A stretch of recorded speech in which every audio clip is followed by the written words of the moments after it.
Greetings, ladies and gentlemen, and welcome to the United States Transhumanist Party Virtual Enlightenment Salon of December 6th, 2020. My name is Gennady Stolyarov II, and I'm the chairman of the United States Transhumanist Party. With us today, we have two of our U.S. Transhumanist Party officers, our Director of Visual Art, Art Ramon Garcia, and our Director of Applied Innovation, David Shoemaker. And as our special guest today, we have Dan Smith, who is the originator of an innovative concept for a voting system called the Quality Vote, or the Q vote. So we are looking forward to an exploration of this concept, a discussion of some of its details and some of its possible applications. We know this is a subject that has received considerable interest among our members, so we're happy to have Dan Smith here. And without further ado, Dan, feel free to introduce yourself and delve into a discussion of the Quality Vote.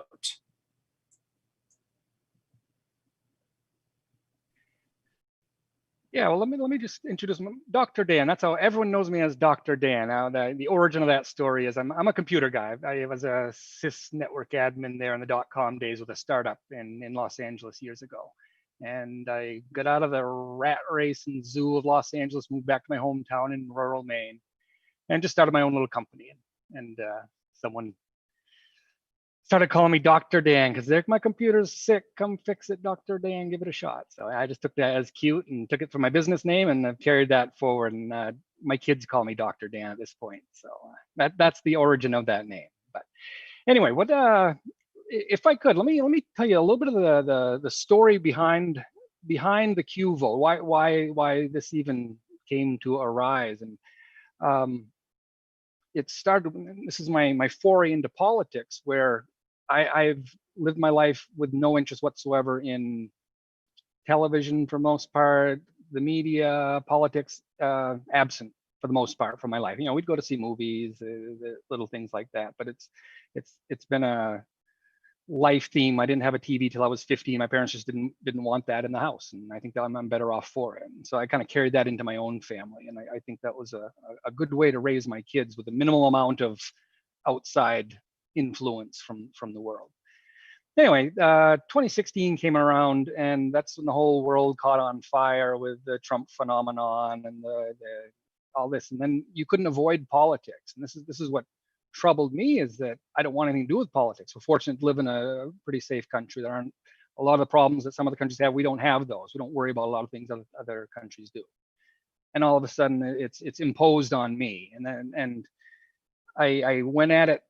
And I have a business. I don't want to be enemies with anybody. I got to run my business. I don't want to talk about politics with people. But inevitably, it would creep into almost any conversation, and I found that disturbing. And what I ended up doing, I jumped on Facebook. Not interested in Facebook either. Not like I said, not really interested in that part of the internet, other than as a tool to help me with my job and whatnot. And what I ended up doing, I started asking people questions, trying to discover, because, you know, like everyone, I know I'm right? Everyone goes into a conversation, you know, confident in their own opinions. I asked questions, and I discovered where people would veer off into the irrational belief system instead of sticking to, you know, what is factually true, can be proven by empirical evidence. You end up going down this path of, well, this is what I think. And what I found most interesting was if I could produce evidence to the contrary of what they think, they'd question the source of the information. So you end up going down this path of politics being, I think this is right in spite of any evidence to the contrary. And to me, you know, having not been a political minded person, I found this interesting, where the people very intelligent, learned degrees, would stick to a dogma instead of an empirical refutation to what they believe. Now, that's what I found interesting. So I started just taking notes, and I started asking questions and finding out where would people diverge from what they could prove. And you end up with four states of a conversation. You've got a negative state, meaning I don't like what you have to say, I disagree in vehement terms, and you're a terrible person. To neutral, it's a communication. Yes, we agree. This is something we agree on. To positive, oh yes, I like that. You say it in a way that I like the way you say that. Or anyway, and those are the three states of a conversation. They have the fourth state where, and this is where it got interesting with Facebook, is where people will leave the conversation. They don't want to talk to you because you end up with if you present something that they find morally repugnant for whatever reason, they don't want to talk. That's the end of the conversation. So you have these battles on Facebook, and you see them all the time, and it's just a Facebook battle, but there's no end. Why would you battle? There's no winning. The winning is, oh, I won because I said I won and I walked away. So that's the state of the Facebook battles from what I could see. So I started taking these notes, and ended up, you have these four states. You got negative, neutral, positive, and then a unknown, meaning they didn't respond. They don't want to talk to you. Maybe their muffin got burnt or something. You don't know why, but they don't want to continue the conversation. So I worked that out, and then I worked it out into just a variable for your mental state, positive, negative, neutral, and then that correlates to the physical. So deep down, and I end up going into these philosophical arguments and going into the atheist groups and all these different groups, and you find the same patterns, where it comes down to negative, neutral, positive, or they don't want to talk to you anymore. So I was curious, where are the roots of that, and where is that breakaway point where it ends the conversation? That once you end the conversation, well, that's not productive at all.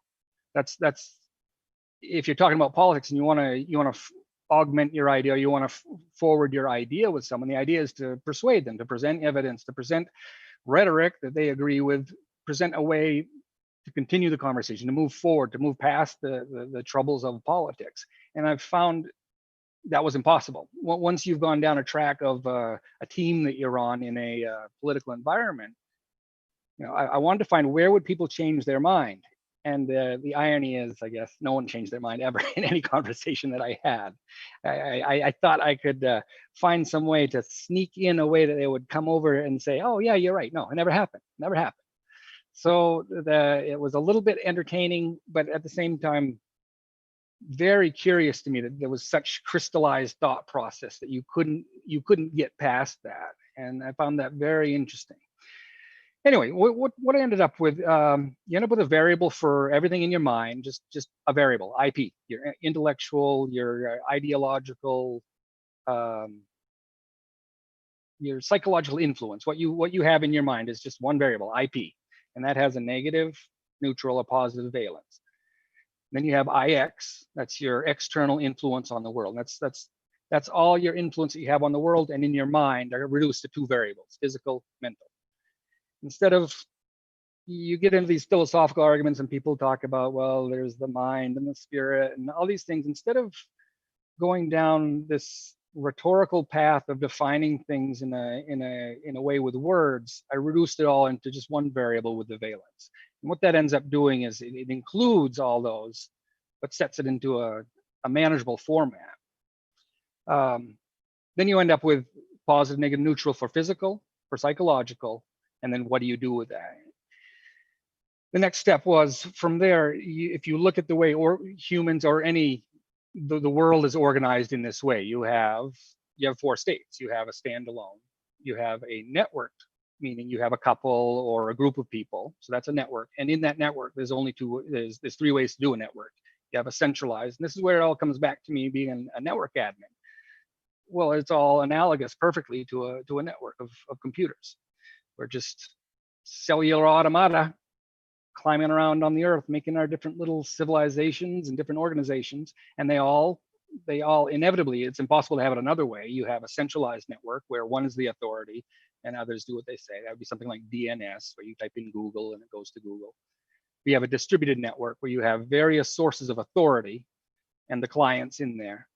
And people, they aren't necessarily dependent. They can be independent of each other, but they work together. So that's the normal distribution. What we see with a city, you have the shops and the different sources of retail goods or whatever. Those would be analogous to the distributed network.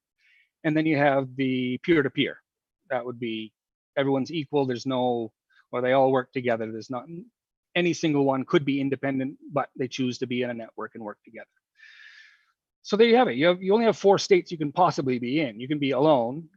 You can be in a network with as the server, as the authority in a network, as the peer in a network, or as the client in a network. And of course, it's always a mix of one and the other. You know, if you're married, you aren't always the one doing one thing. You share responsibility. So it's always a mix of that. But in any given instance, you are either the one authoritatively doing something for the other person or receiving. It breaks down to energy, time and energy. If you break things right down to the physical layer of, well, are you giving to help the other person? Are you taking to help for yourself? And all of life is just that. If you break it down to the most reductive format, it's just an exchange of energy, a sharing of energy and resources between people. And there's only 4 states you can possibly be in. So from there, I broke it down into, if I could, can I share my screen right now? I don't know if I can. We will give you the option to do that shortly. Okay, yep. But from that, you get this pattern. You get a matrix of self to other, and then is it beneficial? So you have the negative, neutral, and positive, where you share resources and or. Let's see. Yes, we can see your screen now.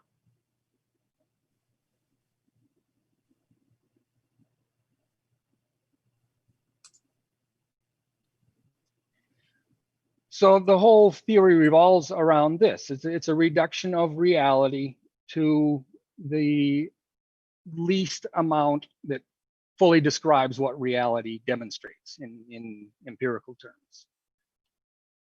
And what you end up with is things for yourself are at the bottom, things for others to the top. So you have a gray scale from black to white, and then you have the spectrum from red to violet. And that expresses any energy transfer to yourself, to the other, the worst thing imaginable and the best thing imaginable, and everything in between. So you have a reduction of reality into, and it turns out to be this cute little diagram.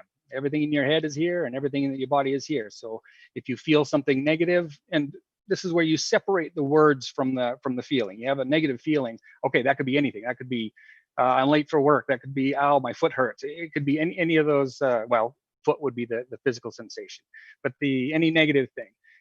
That way you bring in the words to the representation of the feeling.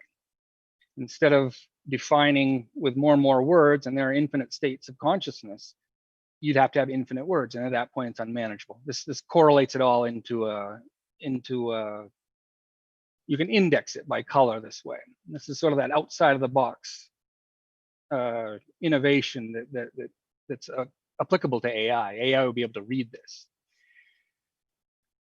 So what I did from here, from this standard model here, you've got game A, which is anything goes. If you're alone in the jungle, I lived in the Amazon for a little while there, and it gives you a little bit of different perspective on life. You don't, in modern society, you take electricity for granted. You know, the road is going to be fixed. All these things that we take for granted in a civilized, so-called civilized society, those things don't exist. If you're in the jungle, you're it. You know, and it wasn't with a completely isolated tribe. It was sort of a one that allows people to come visit for a couple of weeks, things like that. So it wasn't a pure I'm alone in the jungle experience. But it was far enough away and separated enough from civilization that you understand what it's like to live like this, and it's just you and the people that you depend on. You don't take things for granted in that kind of situation. So that's your game A. If you're alone, you know, if there's a tiger coming, you got to fight the tiger. If it's whatever it is, all these things. This is where how do you define morality in this situation is? Well, if you're alone and if you're going to survive, anything goes. There's no morality assigned if it's just you trying to defend yourself against a hostile environment. Game B, that's a negotiation. That's a reciprocal process. That's civilization. That's where you neutral, meaning you share resources, you do things that don't hurt the other person, maintain a relationship, and do things that help other people. And this is where all finance and just a family, all these situations of a a group working together. So there's your peer-to-peer, and there's your client-server environment where the server helps you. This is where we get into government. Is government helping us? Is it hurting us? If government is hurting us, why is it doing that? Is it for a benefit later? All these questions come up when you analyze it this way. Then game C is where all energy, all resources are projected toward the other person to help the other person. That's what you do with your kids. You help them out. When you die, you give all your money away to someone. That kind of thing. That's the breakdown of that, where it's to benefit others, not to benefit you at all. So in this model, you can break down any situation that you can imagine can be categorized and put on an XY axis. We get into government, and we get into the different modes of government.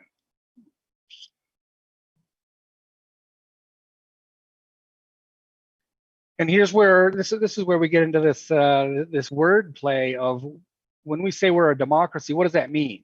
Does that mean the people vote and they choose their leaders? We're in a republic, but how many people really have power in our so-called democracy, republic, whatever you want to call it? We have. How many people actually have the levers of power that control our lives? That how many people control how much my taxes are? How much what laws are passed on me? And if you take 350 million people, whatever we are, it isn't a whole lot. The relative number of people that actually have control over our system, it isn't great. There aren't a lot of people. You end up with, well, inevitably an oligarchy. That's the case with every civilization ultimately. But we think we're somewhere in the middle where we have an influence, and do we really? And now we have this internal turmoil in the country where people have tried voting and they're not getting what they want. You have half the country upset that the government doesn't do enough, another half that's saying the government does too much. We're at this impasse of what government should do, what we think it should do, what it does do, and you throw in the corruption and how much of that is there, and we don't know. And if you watch one channel of news, they'll tell you there's no corruption. Another channel will tell you it's all corruption. We're at this impasse of infinite information that comes in, and ultimately it's up to you to pick what you believe, and it depends on what you're biased to prefer. What kind of government do you want? Biases how you perceive the information that comes in. So as I was working through this model, one of the innovations I came up with was the Q vote here, the quality vote.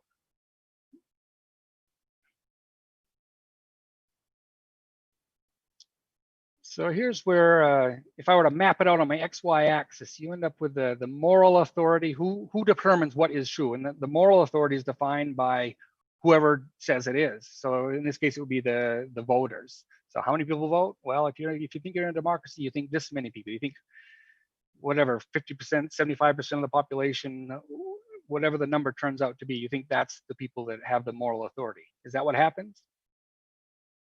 You don't know. But let me show you the Q vote is the innovation here that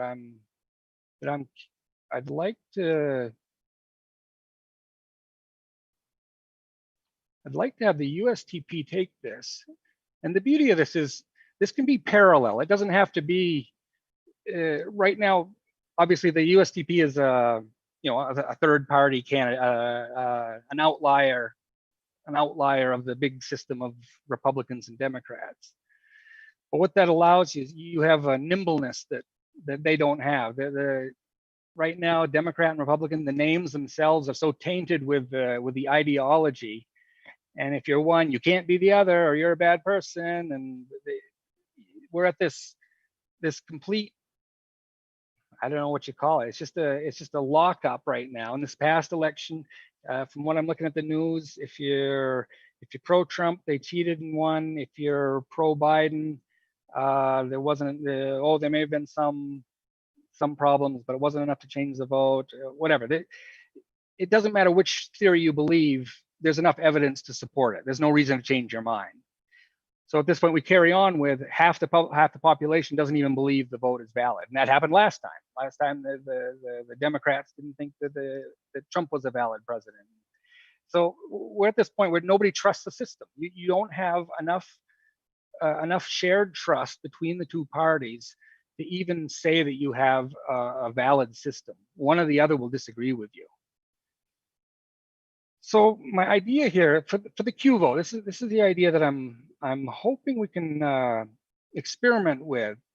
But in a normal vote, and let me take this right to the personal level here. We have I'm in a small town. It's about 4,500 people, and recently we had a vote on.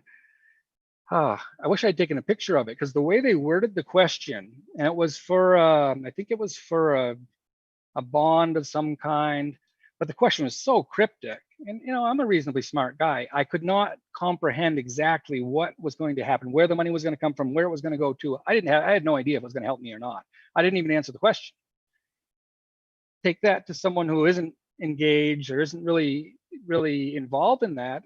There's no way you can get an answer. There's no way you can get a wise answer from someone the way they craft the question. And they're specifically crafted this way as a psychological way to point you towards one way or the other. And you have the signs outside the door saying, vote yes on number 3. And you don't even know what's in the bill or the suggestion. So part of the idea is to introduce what if you don't know? What if you don't know what the answer is? If someone's suggesting this idea politically, if they don't present it in a clear enough format that you agree that it's a good idea, well, whose fault is that?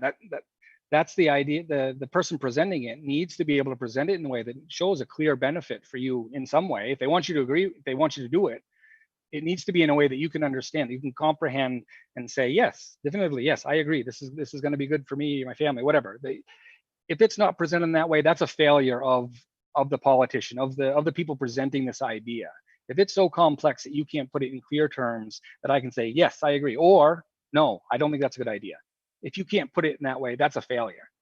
And it's not a failure of me. If I'm a reasonably intelligent person, it shouldn't be cryptic to the point where you can't make a decision. So I want to introduce that as part of the voting process, is the possibility that you can't make a decision given the information that you have, and it might be your fault if you aren't learning enough, if you aren't engaged enough to find out these. That's part of it too. But that informs you as a democracy. Part of the idea is that you depend on the wisdom of the crowd. You ask these people, what do you think is best? And you just take 50% plus 1, hoping that that's the wisest. And if it turns out to be good, well, you can say they were right. But what happens in the cases where it turns out to be bad? Who was wrong? Were you misled by the question, or was it the people that didn't understand the repercussions? And sometimes there's no way to know. You have unintended consequences. Personally, right now, they're talking about putting a freeway through my town. Now, I moved from LA to rural Maine because I didn't want a freeway in my town. I didn't want all the repercussions of massive people going through. The town that I live in would not be the town I live in if there was a freeway going through it. It'd be a different town, maybe better in some cases. There might be things that are better, but it wouldn't be the same town. It wouldn't be what I moved here for, what I moved back here for. So it also doesn't address what's the financial impact. You don't see those questions on any of the voting. They don't ask you what the financial impact is. You assume if someone is going to be presenting something, it will help you in some way, and presumably one of those ways is financially. That's what we're here for. We're here to make our way and have a business, feed our families, make our way best we can. But if you don't even ask us what the financial and what we think is the financial impact of something, well, that's a failure on the other end. To the whole principle of democracy is to get an idea from the people of what they like. Well, why don't we include the financial aspect in that? The people who are there involved that are creating the economy, they'd have some idea. So this is the model right here. So instead of just yes or no, that gives you almost no information other than, yes, I convinced this guy that I was right, so I voted yes. So the model is you're presented with this, yes, no, question mark, and also the financial impact. One other thing is the physical proximity, the proximity to, are you physically affected? For example, if you're talking about putting a freeway through my town, I'm going to see that every day. I'm going to see the on-ramp. I'm gonna see the people coming off. It will impact my life in a physical way, whether it's just seeing it, hearing it, smelling it, all those things that changes the quality of my life. So am I personally affected? Yes. So that would be a black token. White would be not personally affected, meaning maybe you live in 20 miles away. You might be voting on something, but from a distant point of view. What value is your opinion on something that happens where you never see it, you never feel the repercussions of it? And right now, if you have a big geographic area, and we're seeing that same problem now with the rural and urban divide, where a massive city, the vote in a massive city will overwhelm the vote of the rest of the rural state. And that's what's happening in Maine. The southern part of the state is quite populous. I think almost half the population is in maybe 2 or 3 counties. So you have this huge amount of geographic area with a totally different lifestyle from that of the city. But they can vote in anything they want just because of the numbers. This gives you some granularity of who are the people that are physically affected. If you're physically affected, that's a black vote, in your opinion. If you're not physically affected by whatever the measure is, that's a white vote. Now you can have the same opinion. It's just a matter of separating, look, these are the people who are physically affected by this measure right here. What is their opinion? And how does that compare to the people who are not physically affected?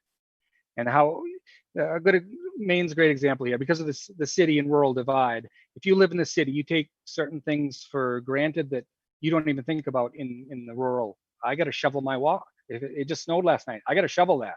I don't depend on someone else. It's me. It's just me. There's certain ways of life. If you are in that situation, it doesn't even cross your mind. So when someone says, here, let's pass this bill because it'll help everybody in the city do this, but the money will come from the rural areas too. That's where you run into these divides where a massive population can totally overrun a rural area. So this is where my personal life is being affected here with politics.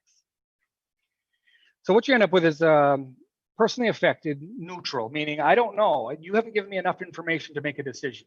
So like I said, that in itself is valuable information. If you have a group, if you have a substantial enough part of your population that can't even make a decision, well, that's your fault. You as a politician, you as someone who is in charge running the show, if you can't state your case clearly enough for someone to make a decision, that's your fault.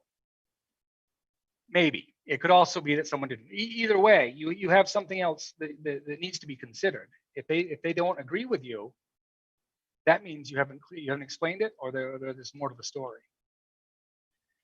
So someone who's personally affected, it's a black, no financial impact that they can see, they don't want to do it. Or they do want to do it. So the interesting part gets in where you have these situations where, for example, this freeway coming through my town, I believe it could impact me, it could benefit me financially. Maybe my business would grow, there might be more people, there would be, I could potentially make more money with a freeway. This would be my vote. I would make money, but I don't want it to happen. I value other things more than money. I live in a rural town. I don't worry about locking up my car. I haven't taken the keys out of my car in 15 years. I don't worry about that. If I lived in LA, every day you take it out, you lock the doors, and there's a completely different lifestyle there. And it's one that I chose. That's why I live here. And the weather's not great sometimes, but I don't have to worry about locking my car. That's a different world. Los Angeles, you step over homeless to get to your building, and you get broken into. That's a different life that I didn't want. I changed that for the benefit of myself and my family. And one of the best things we ever did. So the money, this is where you find the values of your constituents. Now, this is where politicians talk and they say, yes, we so presumably they empathize with their constituents and they want to help their lives. Well, how do you know? By the number of people that vote for you? This extracts those values. It demonstrates the values, what people value more than money. So when you say, I want this to happen, even though I'm going to make money, I don't want that to happen. That means that's a value judgment. That's not a rational decision. How do you define rational? But it's beyond the monetary. It's a personal value judgment of what I value more than money. If I wanted more money, I would have stayed in LA. I could have made lots of money in LA, but I wouldn't have liked the quality of life. Parts of it I didn't like. Here, I don't make as much money. I have a different life. So what I see this is a way to extract the values, demonstrate the values of your constituents in a way that just doesn't exist right now. This is a way to show that. Then you have people who are not affected. Similar opinions. So what you end up with these results that give you a new way to analyze how people vote. So here would be something that this would be a yes vote. The result is yes, because more people voted, but they're all people who are not physically affected with it. The people who were physically affected either didn't like it or they weren't sure. At that point, now here's where we don't have the system in place, so you'd have to let time go forward here. But at this point, who made the best decision here? Was it the people who were not affected physically? Maybe they were in 100 miles away and they thought this was a great idea for them, but the people who were physically affected by it, someone runs a freeway through my town, I'm not going to be happy. Now, fast forward 5 years, there's a freeway because it passed. These people who are not affected physically, they got this freeway through my town. How am I going to feel in 10 years when I have a freeway through my town? What would the crime rate go up or down if all of a sudden there were another 3 or 4 or 5,000 people in this town? What would taxes go up or down? What repercussions would happen? You can't know. You can't know these things, but over time you would see these people who are physically affected didn't want it to happen. It happened anyway because there were enough people who were not affected. There were enough people that got it to pass. What happened? What were the repercussions of that? At this point, you see a history. You see a history of who was right, who was most right. Was it the people who were not affected physically, the people who were affected physically? So this scales to any of the male female debates. You can divide people in a way that makes sense though. In a way, are you physically affected? Yes or no. You bypass all the racial, all the ideological, every argument that causes problems is bypassed. At this point, it's just, well, are you physically affected? And how do you feel about that? From there, you have a history of who was the wisest in their decisions, which ones helped the most. So that's sort of my idea, and you can get higher granularity. You can get with a little bit long. You can stretch this out. This is just a couple of my ideas here, and from here you get a real high definition of people's values. What do they like? What they don't like? And to what degree? Are you emphatically for something, or is it just a good idea? Oh no, I really think it's great. It brings definition to opinions. It just doesn't exist in any system right now, other than who can yell the loudest on Twitter, who can get on YouTube and say the most outrageous, scandalous thing. It brings it back to, well, are you physically affected? If you're physically affected, I care about your opinion. If you're some movie star on Twitter, I don't care what you think. Not really. Go make a movie. You're good at that. Don't tell me what to think about in my rural town in Maine. I don't care what you think about that. Unless you live here. If you live here, then have an opinion. Then tell me what you think. But don't tweet to me from thousands of miles away and tell me that the way I'm living isn't right or whatever. This is the fault of the internet, is we have infinite information, and there's no qualifier other than who can get the most attention, who can be the loudest, who can say the most outrageous thing, who can, and that's sort of the phenomenon of Trump. Trump took this into the next generation of persuasion and mass marketing, and he turned politics into this world wrestling, WWF kind of atmosphere. And now that's all we see. All we see is this people trying to get attention. This qualifies that. You get attention according, well, should people pay attention to you? If you aren't physically affected, I don't care about your opinion. Not really. Let me hear about the people who are physically affected. It brings back the locality that's lost. Once you have this global network of the internet, anybody can tweet to anybody from anywhere around the world, you lose a sense of community. I think this is a way to bring that back, and a way to harness the white noise of what we see online into qualify it. Qualify, is it good, bad, different? And not only that, is it relevant? Is it relevant to me personally? It brings in the physical aspect of this. So let me stop there. Let me hear a little bit of your thoughts.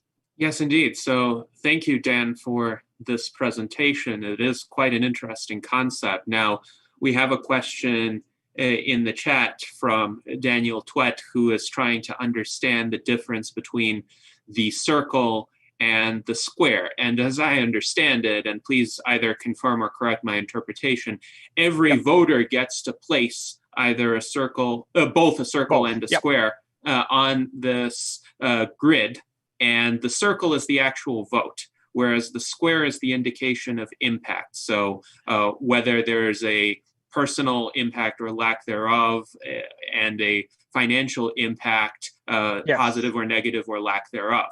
Exactly. Yeah. Yes. And so go ahead. A follow-up question is essentially when you count the votes, in this situation where it's yes, no, or neutral, is the decision rule still, if the proposal gets the majority of votes as yes votes, then the proposal will pass, but the information conveyed by the squares is essentially advisory to the officials? Yeah, well, that's the new question. Let me see, I think I had this is where you get into a little bit of a more complex situation where, what do you do with those votes? That's the right question. That's the next step is do you throw them in with the people who say yes, or the people who say no, and that could swing the vote?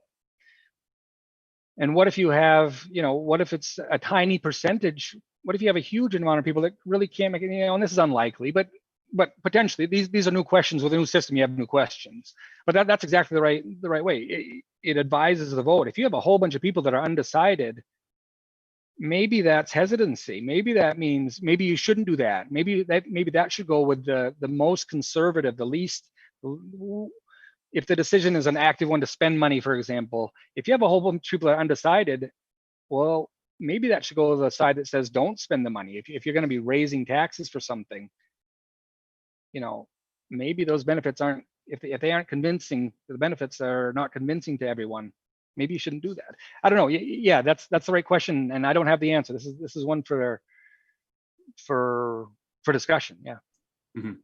Yes. So to recapitulate, the middle row essentially would express the vote, whether the vote is binary, yes, no, undecided, or along this more detailed spectrum. And then the top row and bottom row, that's the indication of how the voter perceives the impact of the decision. And then it's a question for any particular instance of this type of voting process, what the decision rule is going to be. How do you count the neutral votes? Do you count them in favor of the proposal or against the proposal, or as abstaining? Sometimes one takes the abstentions out of the denominator altogether and just counts among the favorable or opposed votes, what the preponderance is. And then in terms of the impact, sometimes that might be used to inform the decision. For instance, I apologize. I apologize. The audio is really bad there for a second. Repeat that last phrase, please. The audio is really bad. Yes, my apologies. My internet connection is unstable. So with regard to the neutral vote, sometimes it may be possible for the decision on that to be informed by what the neutral voters stated their impact would be. So if a lot of the neutral voters stated they'd have a positive impact from the decision, then it may be possible to take that into account somehow. But I would imagine the decision rule would have to be set up in advance with that kind of system. Yes. Now I see this unfolding as initially just as a private, we could set this up. I've got a guy building an app right now to do this. Just do this, on the fly. There's no reason to even implicate government at this point to get the idea out there. I don't know what kind of process it would be to actually implement this as a real voting system for the United States of America. I imagine it would be just dreadful getting this through the process. Doesn't matter. We can do this. We could do this by ourselves, independently, run it alongside. And the key is, you don't need very many people to get an idea of what's going on here. We talk about every vote should count. Okay, but you only need about half a dozen people to get the, you walk into you pick 100 people randomly, you get most of the spectrum of political persuasion from that random group of people. You don't need a full vote to understand why it's bad from this point of view and why it's good from this point of view. You don't need full information to get almost all the information you need. You see what I mean? Mm-hmm. Yes, indeed. Now, we have an interesting question in our internal chat from Alexandria Black, who asks, would too many neutral votes point to a vague question and the need to rephrase? Yes. Yeah, that's the way I see it. Is if you've got a lot of neutral people, that means they aren't convinced one way or the other. They might be they're on the fence. So, and that's what they talk about in politics all the time, is the swing vote. Who's the swing vote? These are the people we got to concentrate on. Get the swing vote. This identifies the swing vote in clear terms. These are the people. If these people aren't sure, why not? So ask these people, okay, you think it's going to be the bad? Well, let me tell you why it's going to be good. And that's where you get back into politics. Well, a chicken in every pot, or whatever your pitch is, you haven't convinced them. Why haven't you convinced them? Is it your track record? People don't believe you? Or is it because the policy you're submitting is something a little bit questionable? Maybe it's something new. There's a million explanations why. But yeah, this is where I see it's valuable for that specifically. This identifies the swing vote, and it gives you some hint about why it's a swing vote. Like you said, if someone's going to benefit financially and they're still not sure, well, that's a key ingredient right there. That means that person, money isn't the most important thing with that person. Well, what is it? Like I said, for me, with my specific example personally, I don't want a freeway going through my town. This town it's a small town environment. I walk down the street, I say hi to people I know, I've known for my whole life. It's a trust-based society at a level that doesn't exist in the city. It would be impossible to replicate what we have in this small town at large scale. You simply can't do it. Just the physics and capabilities of your mind to keep track of people. What is it? The 150 people. There's some rule. I can't remember the term for that. Something like 150 people you can maintain a pure trust environment. Have you heard that number? Whatever. Anyway. Yes, I have. You know what I'm talking about there. But the small town, part of what makes a small town a good place to live is you walk down the street, you see, hey, yeah, I helped him shovel out his yard last year. That community of trust is impossible to have in Los Angeles, unless you're talking about one block. But you walk one block away, it's gone. This is a whole lifestyle that here. And if you bring in a freeway, and all of a sudden there are thousands of people going through this trust-based society, and you bring in untrusted, not necessarily in a negative connotation, but the negatives will come. If you send thousands of people through that were never there before, they have no ties to the community, they have no interest, they're here to get gas, they're here to go get something to eat, or they might be here to grab something and steal something and run back to the city. That it makes it that much easier. It reduces the ability to do good or evil. It's that the increase of availability. So inevitably you'll have more problems. You might have more good, you might have more money, but I don't want that. I prefer not having as much money and having the trust-based environment that I do enjoy. That's what's most valuable to me. Yes, indeed. And the figure you mentioned with the 150 people being kind of the limit of an individual's ability to focus on in depth is called Dunbar's number. I included a link in the chat. Now, with regard to the audience response on what the neutral vote could mean, Daniel Twett suggested neutral could mean insufficient data. Mike Lazine suggested, or the voters might not trust one's data or information. So that could suggest perhaps the need to reframe the question in some more accessible way, or give more information to the voters. Now, one area I'm curious about, with any voting system is the potential for strategic voting or gaming the system, where a voter might express a selection on this grid or in any format which departs from the voter's genuine preferences, but which the voter thinks could attain a particular outcome. For instance, in just the plurality voting system in the United States, where one gets a single choice and the plurality vote getter wins, there's a great incentive to vote for the so-called lesser evil, because some people fear that if they vote for their actually most favored choice, then their least favorite choice might win. So everybody who thinks that way ends up settling for a suboptimal candidate. And if both of the major players offer deeply suboptimal candidates, one of those is going to win. That's the trap American politics has been in for some time. So there are ways to overcome that, for instance, with ranked preference voting. Matter of fact, that's in Maine right now. They have ranked choice voting. And what was it last time? That is exactly what happened. Someone, I'm not into politics enough. I can't remember exactly what the situation was, but the person, neither one got over 50%. So it ended up being, you say who you want first and who you want second when you vote. So you vote for, you don't have to, but you can vote for two people, my first choice and my second choice. And they ended up being not the guy who had the most votes. It ended up being the second guy. The guy came in second place. Neither of them got over 50%, but one guy got fewer than the top guy. And that's the guy that ended up in place. So yeah, and depending on who you talk to, that was the best idea ever or the worst.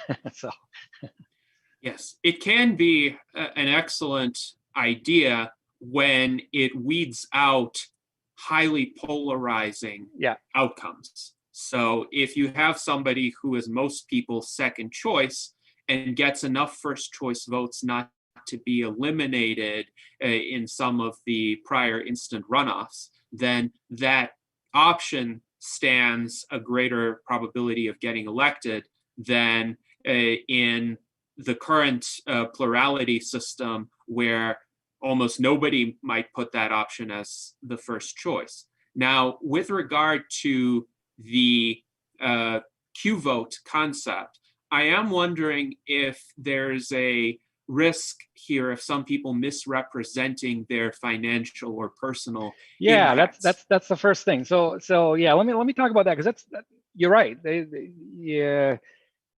How do you keep someone from lying? And you can't. Fact is, no, you can't. So that's the with any new system, you have new problems. So if people lie, so here's where you get into, over time, you'll see, well, what was the best turnout? If I try to game it and say, I'm trying to think of an example.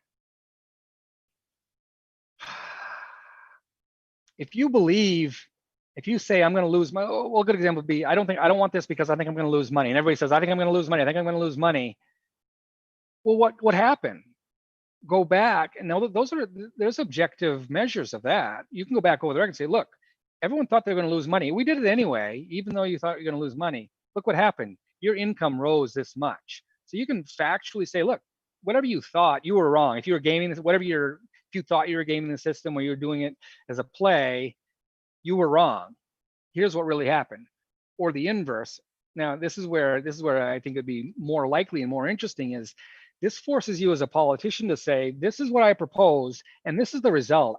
I'm saying that you will benefit financially. So your vote should be this. And they show you a vote, meaning you are plus and yes. So they tell you, you're going to be physically, they tell you what your vote is going to look like on the piece of paper.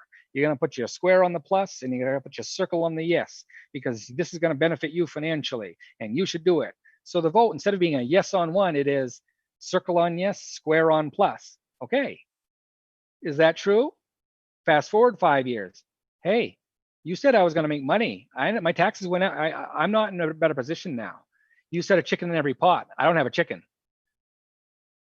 You discover you find out where the politicians are making up stuff, and there's so much out of their control too that you can't say they're lying all the time, but sometimes they sure are. So that's where you catch the it's a double face here. It's a double-edged sword, because the politician will say this is what your vote should be, not just a check mark. No, this is plus money, yes.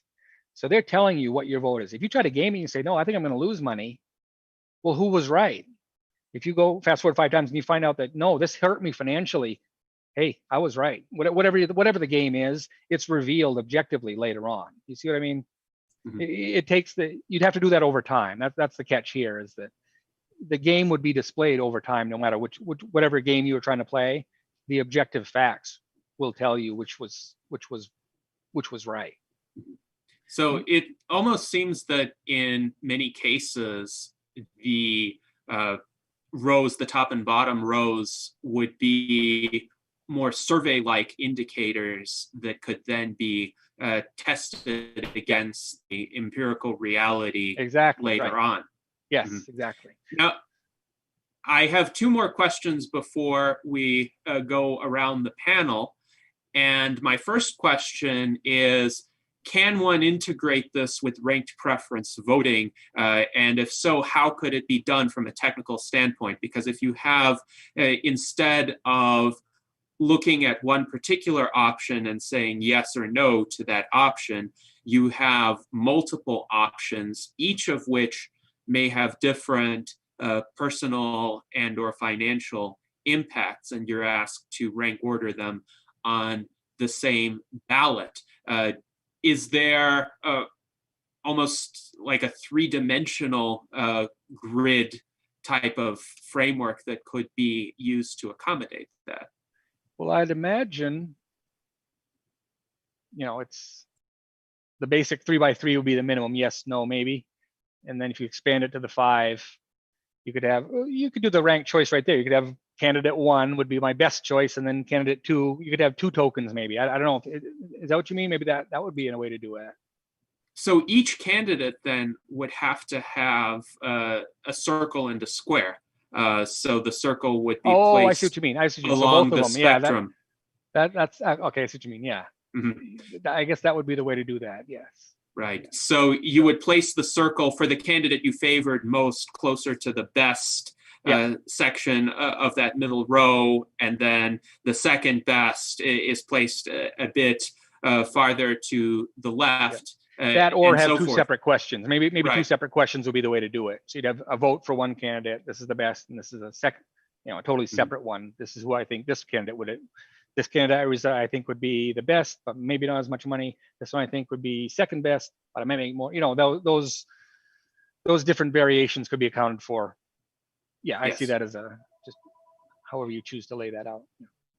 Yes, and that's where I was thinking of the 3-dimensional grid as a way of kind of assembling all those pieces together, all those slices become a cube or some other interesting. 3-dimensional I hadn't thought of shape. that. Yeah, beautiful. David, go ahead. Yeah, thanks. Dan, this is fascinating. I enjoyed watching your YouTube video about this.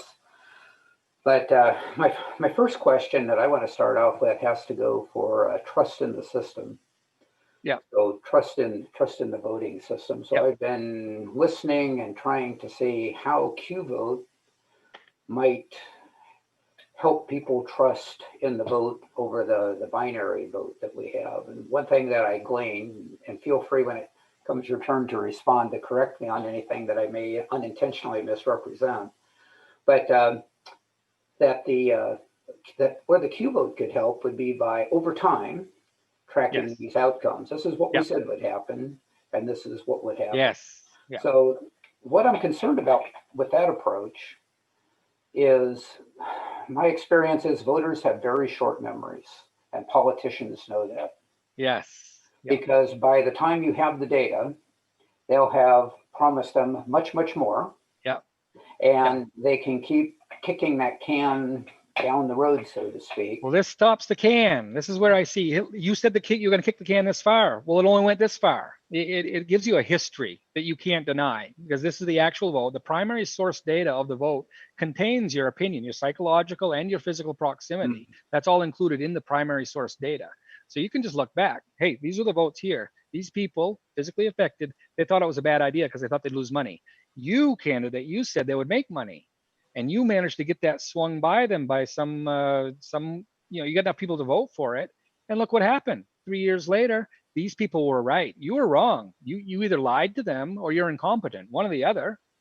Or it could be something out of their control. That you get back into your politics and saying, well, I could have, they can blame it on someone else. We don't need to move away from that. But I would also say that I think we need to kind of front load the expectation as well. If this person has been in politics for some time, then what has been their rating so far with things that they have said, and maybe that could be, part of this as well. Yeah. I don't know. I think there has to be some way to preload this, because I'm very concerned that people won't continue to look at the data as they move. Yeah. Well, the way I see it is, like I said, when you now as a politician, you have to say why someone should vote for you. If you come up with something, and now here's where it gets interesting, is depending on some politics are, well, yes, we're going to raise your taxes. Okay, that means I'm going to lose money, right? So you have to, you say, I'm going to raise your taxes, but these are the benefits that you'll derive from these. And there's plenty of reasons to have taxes. I'm a very pragmatic kind of person there. I'm not ideologically bound to, well, you got to have the minimum tax, you got to make things work. So yes, we have taxes, and sometimes you got to pay some more taxes, and sometimes it's really worth the extra taxes because of the benefits that come later. Okay, fine. We can work in a reality like that. But as a politician, oh, go ahead. I was going to say, the only way that I can see that this idea of maintaining the history, either front loading it and saying this is what has been, or back loading it and saying 3 years from now, see, I told you I was right, yeah, is to have some type of agreed on database, something of that nature. By the way, IT is my background too. Oh, good. Some type of agreed on database, some agreed on metrics, so that you can quantitatively say, this is what we said, yes, and this is what happened. Because outside that, you don't have the empirical data that we were talking about. You digress back into opinions, and then you digress back into questioning the results. But see, that's what I see as the value is you have empirical data. You have, and now this system, this could be done on a paper ballot. This isn't computer dependent. It's easier on a computer and it looks prettier. But you could have the circles and the squares. I mean, you could have a stamp. You could do it with a crayons and piece of paper. Well, but you would have, what's that? I was going to say, yes, you can. However, let me propose, since we're having this discussion, that we use some type of artificial intelligence, we use some type of AI chatbot to interview people instead of pulling a lever on a voting machine or stamping a card. Because just when I first looked at this, I actually found the mechanism for how to fill this out to be a bit confusing. And I know many people that would maybe find it even harder to figure out than I did. So some type of conversational input. This is the Transhumanist Party. We're all about science and the future. I'd say bundling this together and providing a solution like that so that people have confidence that their vote was recorded properly. And that they have some type of data that they can take away with them too. So they know they can remember how they voted, and they don't have a fog of 3 years ago I was against this, when in fact they weren't against it 3 years ago. That sort of thing. Anyway, I find this whole discussion fascinating. Thank you so much for coming today. No, thank you. But yeah, that's the whole value, as I see, is you get a receipt, you vote, you get a little printout. There it is. This is my vote. I think that I will make a little bit of money, and I think it's a great idea. Okay, check your receipts. 3 years later, hey, that politician said I was going to make money. This is going to benefit me financially, and that's why I voted for it. 3 years later, that didn't come true. Now I've got these other problems. Now this is where you get tricky with politicians. Well, it could be these other factors. There's so many factors. You can always blame it on something else. But the fact of the matter is, my receipt says I was going to make money, and that's why I voted for it. Now you come down to the new one today.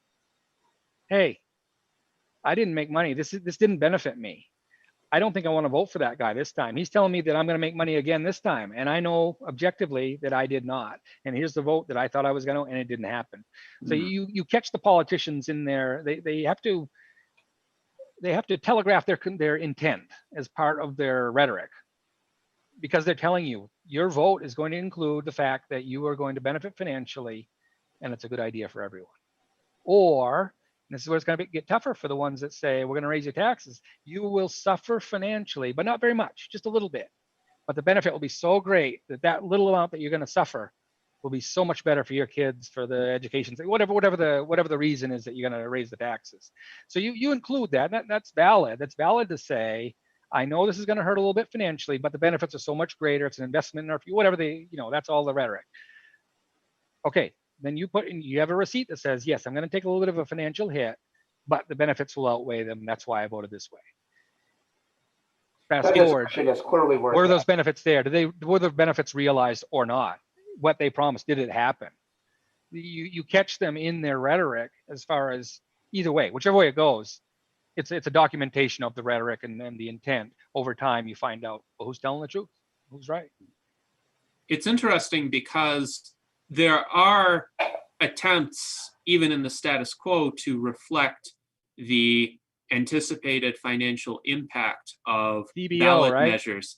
So in the state of Nevada, for instance, in the sample ballot that each voter gets, the Secretary of State's office, in consultation with the state and local governments and the relevant agencies that have the ability to estimate the fiscal impact of a measure, would include a statement, for instance, if this measure will require increasing taxes, or if it will increase the costs or lower the costs for a particular agency, that would be reflected in the explanation to the voters. The interesting part comes in when the impact on an individual voter may be different from the aggregate fiscal impact. So if a measure, for instance, raises taxes on the residents of the jurisdiction overall, but those taxes go to pay for a subsidy to a particular business owner, and that business owner will benefit financially, even if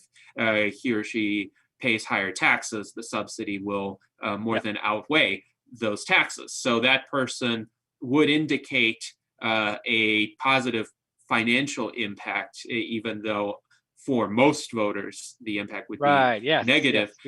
Now, I do wonder with David's idea if it would be possible to kind of pre-populate a default financial impact based on some objective estimate of the measure's impact in aggregate, but then voters would be able to adjust it. So the instructions would say, this is the default impact based on information provided from such and such government agencies, but you may opt to adjust that on the spectrum based on your unique personal circumstances that may shift that impact one way or the other. Yeah, and then how many what's the term? Yeah, how many individuals before it's a problem, right? How many people do you ignore the negative impact? That's the situation we're in right now, is how many people do you ignore the voices of to pass whatever? You say you're going to do this and this and this, and you're going to help these people. You have to ignore what the people that it hurts. And how many? What's the number? You bring up some uncomfortable questions for politicians to address that they haven't had to address before, because this introduces a way to objectively quantify a psychological state. There's no way to do that right now other than yes or no. That's it. Hey, I got this many votes. People must love me. Well, yeah, but now you have an array of opinion that, no, I didn't love you. I thought you were just a little bit better than the devil himself. That's you get that in a format. And I thought I was going to make a little bit of money, and come to find out that didn't happen. So now I don't even want anything to do with you. You get a track record that doesn't exist right now. And now this is where I see AI coming in. Is, well, who made the best decisions? Was it this politician over here, or was it the people who were local and they saw the repercussions that the person away didn't? This is where I see that the wisdom of the crowd is only wise if they have some recognition of what the values are of that specific geographic area. I don't have wisdom of the crowd if I start giving you an opinion over Mozambique. I can't help you with that one.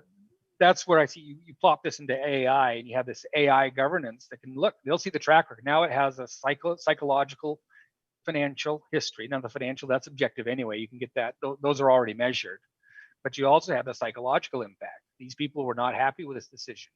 This got pushed through by people that had more power than them. They didn't want it to happen. And what do you know? A couple of years later, yep, these people were right. They said they didn't want it to happen. They told you why, and you ignored them, and you made it happen anyway. Why are you in power if you did this to these? Who benefited? Did you benefit? Did the people in your circles benefit while these people suffered? All these questions, they're all real. They're all happen. They happen all the time. Now it's in a format that can be recognized objectively. There's no, you can't dispute someone's opinion. Their financial impact, you can measure that. Were they right or wrong? That's objective, but you can't say whether they like it or not. That's for that person to decide. And how many opinions do you measure? Yes. So we have some interesting comments in the chat, and then I have a question as well. So Daniel Twet says, I like the idea of creating a history of promise versus delivered political outcomes, which is what you were discussing just now. And Matt Hermansky says, it also challenges the voter to actually define their values, and it encourages the decoupling of opinion and value. Mike Lazine, though, says, this is all great information, but to get it done on a national level would be daunting. So Mike DeVerde suggests that essentially the U.S. Transhumanist Party could try it without worrying about national implementation at this time. You become the arbiters of other politicians. You have a tool now that no other political party has. At this point, this is what I'd love to see is you've got the AI guys, you've got all the right mindset. Run this alongside politicians. And then once you see this, and you can broadcast this, it's something new to compare that no one has before. So all of a sudden you have the source data of politicians' track record. You have the psychological impact on their constituents. You have whether they told the truth or not. You become the arbiters of truth because you have objective data set that can't be argued against. You could say it got hacked or something, whatever, but you can't argue. Look, this person right here. Here's a picture. I'm taking a picture of myself right here. I'm posting it on Twitter, and this is my vote. That kind of a track record doesn't exist now. Now we could create this. It doesn't have to be implemented on a national level to get the attention and to be compared with what exists right now. Mm-hmm. So one of my questions is with regard to personal versus financial impacts, and is it really possible to neatly disentangle the two? For instance, if you have a measure that costs you a great deal of money and you could have used that money for something else in your life, if you don't have that opportunity, you might not feel as good about that outcome as you would if you had that money. So is it really possible to say, something affects me financially, but not personally, or even vice versa? Like if you have something that really disappoints you for whatever reason, it might even affect your motivation to go out and make money. So how would a voter essentially be able to say, my impact is one or the other, personal or financial, versus some mixture of both? Well, that would be a limit of this, but ultimately, like I said, you have to make a decision. Is it negative or is it positive? Do you want to do it or not? Yes or no? Whatever goes on in your head, whatever rationale you follow to come to a conclusion, is it yes or no? And is our finances a part of that decision or not?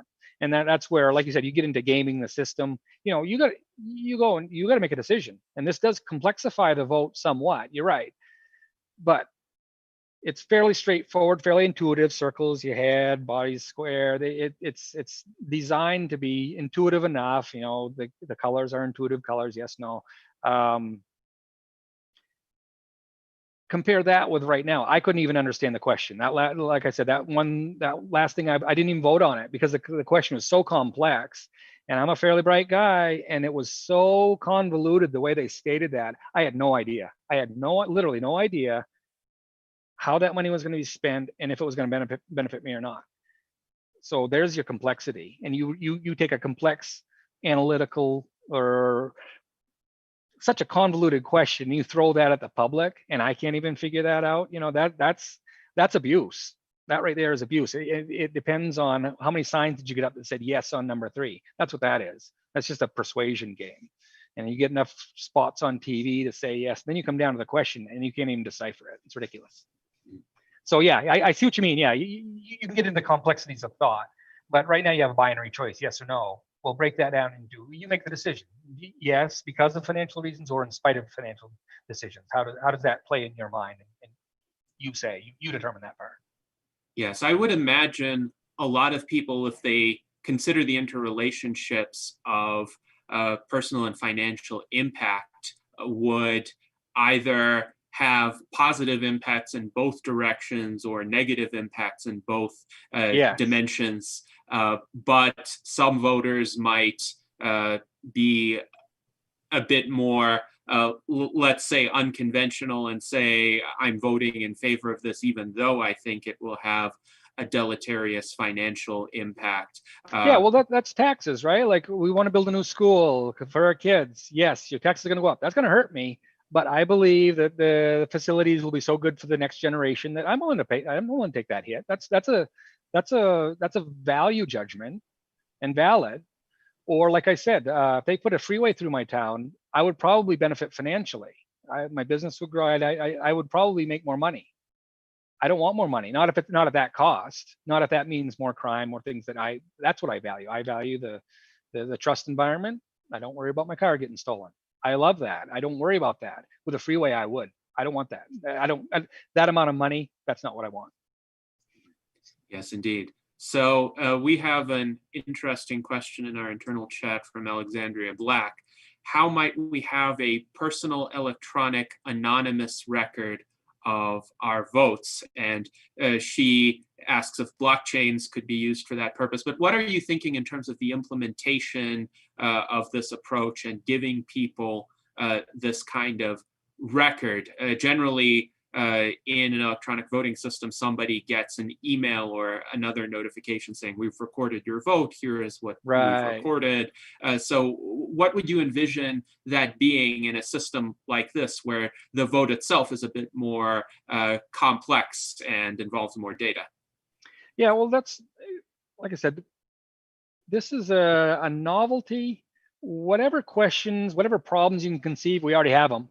If you're worried about anonymity, well, we have that right now with a vote. You go in, you're private, you have your vote, you submit your vote. It would comply with what exists right now. It could be used with the paper ballots. All that would work. If you want now, here's where I thought would be more interesting is the fact it doesn't have to be private. I mean, that's what you see all day with Twitter. That's not private. Hey, I feel this way. People want to give their opinion all day long.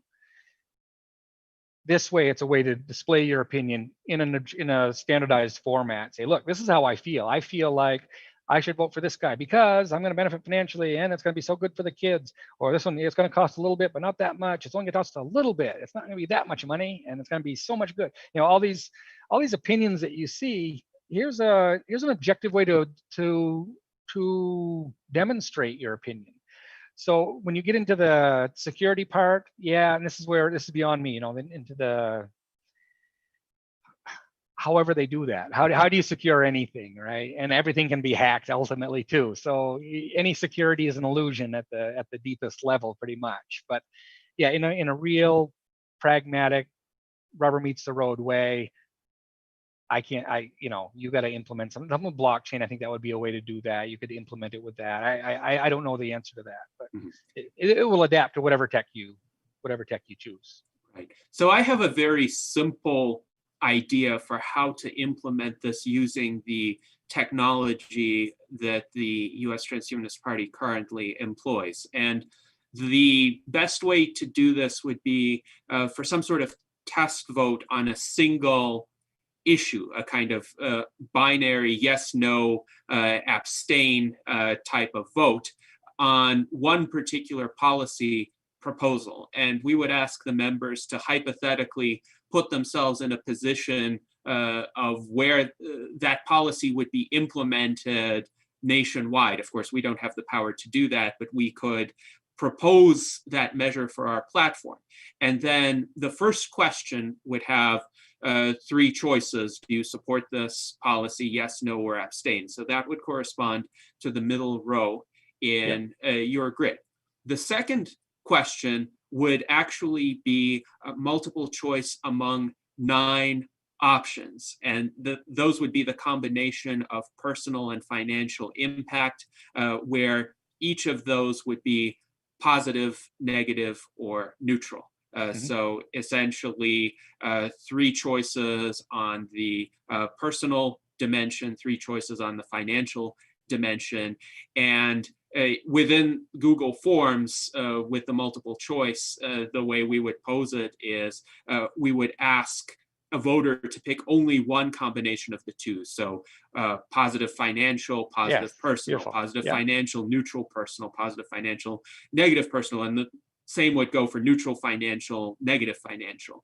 Then one could essentially generate the type of diagram that you described by taking in the data inputs from the vote. So that could be done on a single issue. The more elaborate spectrum of votes might require a bit more thought, but I'm thinking of just how to do a trial run of this. And this is the idea that comes to mind that wouldn't require a separate platform to be built. Right, yeah, beautiful. Yeah, I think Daniel, he talked about that, putting a forum together. So yes, beautiful. I'd love to work on something like that. Yes, indeed. So now let's go to Art Ramon for any questions or comments. Yeah, as far as mainstream adoption, there's always resistance. So how can you turn this into a tool, like a pre-survey tool for election commissions, so they can sort of go through several iterations and refine that proposition question, and they could do it several iterations, and then you sell this as a tool to help them create, the actual questions, because it takes time to print all that material. So that would be one way of getting them used to the idea, so that wouldn't they be more mainstream adoption of it by election commissions? Yeah, well, I tell you what, that black and white that trips up a little bit because it's 2 things to think about. So what I think the simplest thing would just be 2, just a color and a grayscale. That's it. So what's your opinion? And you could have as fine a granularity as you want, from, you could have a continuum, or you could have broken down red, orange, yellow, green, blue, a couple blocks, or you could just do 3, either way. And then for the financial, just have a plus or minus, it's going to help or hurt. You could make it very simple. The idea is you want to make it dead simple for the person that's answering. If you want good data, you better make it easy for them to enter the data. You don't want to have a complex question. Now, when I talked about my Q vote, that's a little more complex, but that's talking about my town. You want to make a decision.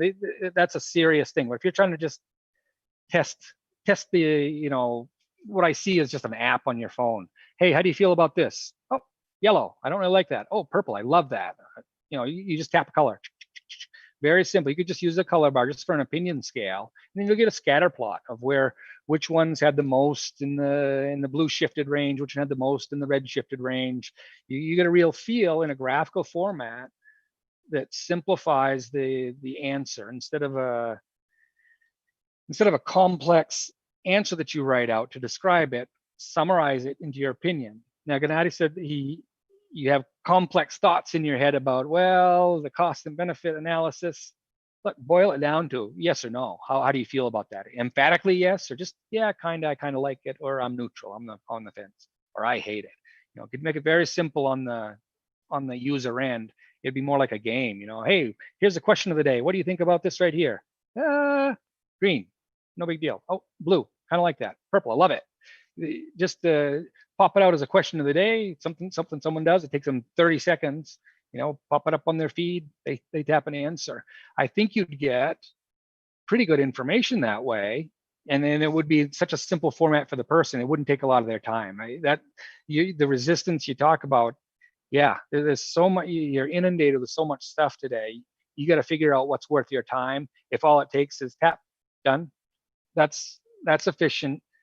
And you should get pretty good information from people that way. And if you don't, I mean, that's where you find out. You find out how good that information is. You get a good feel for whoever you're polling at that point. Does that answer your question there? Is that satisfactory? Yeah. Yes, indeed. I mean, I see it as the most simple way you can possibly extract someone's opinion is, what color is it? There's not a simpler way to do that and still provide the full range of emotion. It's there's no other way that I can think of that would include the infinite set of what's in your head, coalesce it into one point, a color. I love it. I hate it. Something I'm doing. I think the color coding would require some guided instruction to the voter so that they know what the system represents. For instance, what color represents the presence of a financial impact, what color represents the absence. Oh, yeah. Well, now part of it is the financial, that would be in black and white. That's an objective, right. That's an objective measure. So that's part of what the separation in the theory is. Well, what's objective, what's subjective? Subjective would be a color because that's how you feel. Objective is black and white or on a gradient of some sort. But yeah, I see what you mean. Right. Why are you happy you're going to lose money, or why are you not happy that you'll be making money? That's where those value judgments come in. That's the interesting part, is that dissonance. Right. And on the spectrum of preference as well. So in your model, the purple is the best and the red is the worst. So people would just have to get used to those conventions, perhaps. Yeah, that's the only axiom there. Right. If that system is introduced more broadly, there would need to be some text prefacing the vote saying either this is what the colors represent, this is what the circles represent, this is what the squares represent, or there could also be a text prompt for each subset of the vote. For instance, do you support this, yes or no, or how would you rank these options, and what would be your financial impact, what would be your personal impact? And as you fill that out, the grid gets populated based on your selection. You could do that real time. You could see other people and choose whether you show them or not. You could show, look, this is what it is so far. How do you feel? If you want better information, you don't show them that until the end of the vote. You don't have that influence their own opinion. You try to extract that before they see what everyone else does. That's all into the psychology of it. Yes, indeed. Now, it's interesting to look at the response from the chat. Jason Geringer says, I like the idea of the chatbot or some sort of virtual assistant to post the polls or whatever other elements the information gathering process is focused on, so that it's automated. And it does look like some element of automation to interact with the voters and to gather the results, to aggregate the results, would be needed in order for this to scale. And I think this will be possibly the major challenge of this kind of approach. One could implement this in a test environment, especially that's small enough to gather the votes manually and analyze them, say, for 80 people, but for 8,000 people or 800,000 people, it will require some heavy automation. Yeah, now let me, what I would love to do, I'd love to do it with my little town right here. Small community, I'm well known, I'm Dr. Dan, everyone knows me. Dr. Dan, you need your computer fixed? Call Dr. Dan. I'm the only guy in town. So I would love to have this model, throw it at my town, have the people about this specific one. Do you want a freeway through here? I don't, and I'll tell you very emphatically why I don't want a freeway through here. I'm not a political guy, but I don't want a freeway through here, and I'll tell everyone that I don't want a freeway through here. All of a sudden, I'm political because I moved here for very specific reasons. I didn't want my kids exposed to every vice known to man within walking distance. I didn't want that for my kids. I brought them up here. I don't worry about my car. I don't worry about my house getting broken into. I don't worry about these things. That's why I'm here. You bring a freeway into here, I'm going to worry about a whole lot of things that I never worried about since I've been here. So this would be a perfect little political thing. And that's where I think most of the people in my town feel that way. We'd have a perfect little test bed for this. You've got a focus group. This is something that I personally could get other people involved with in my little town, and just through Facebook.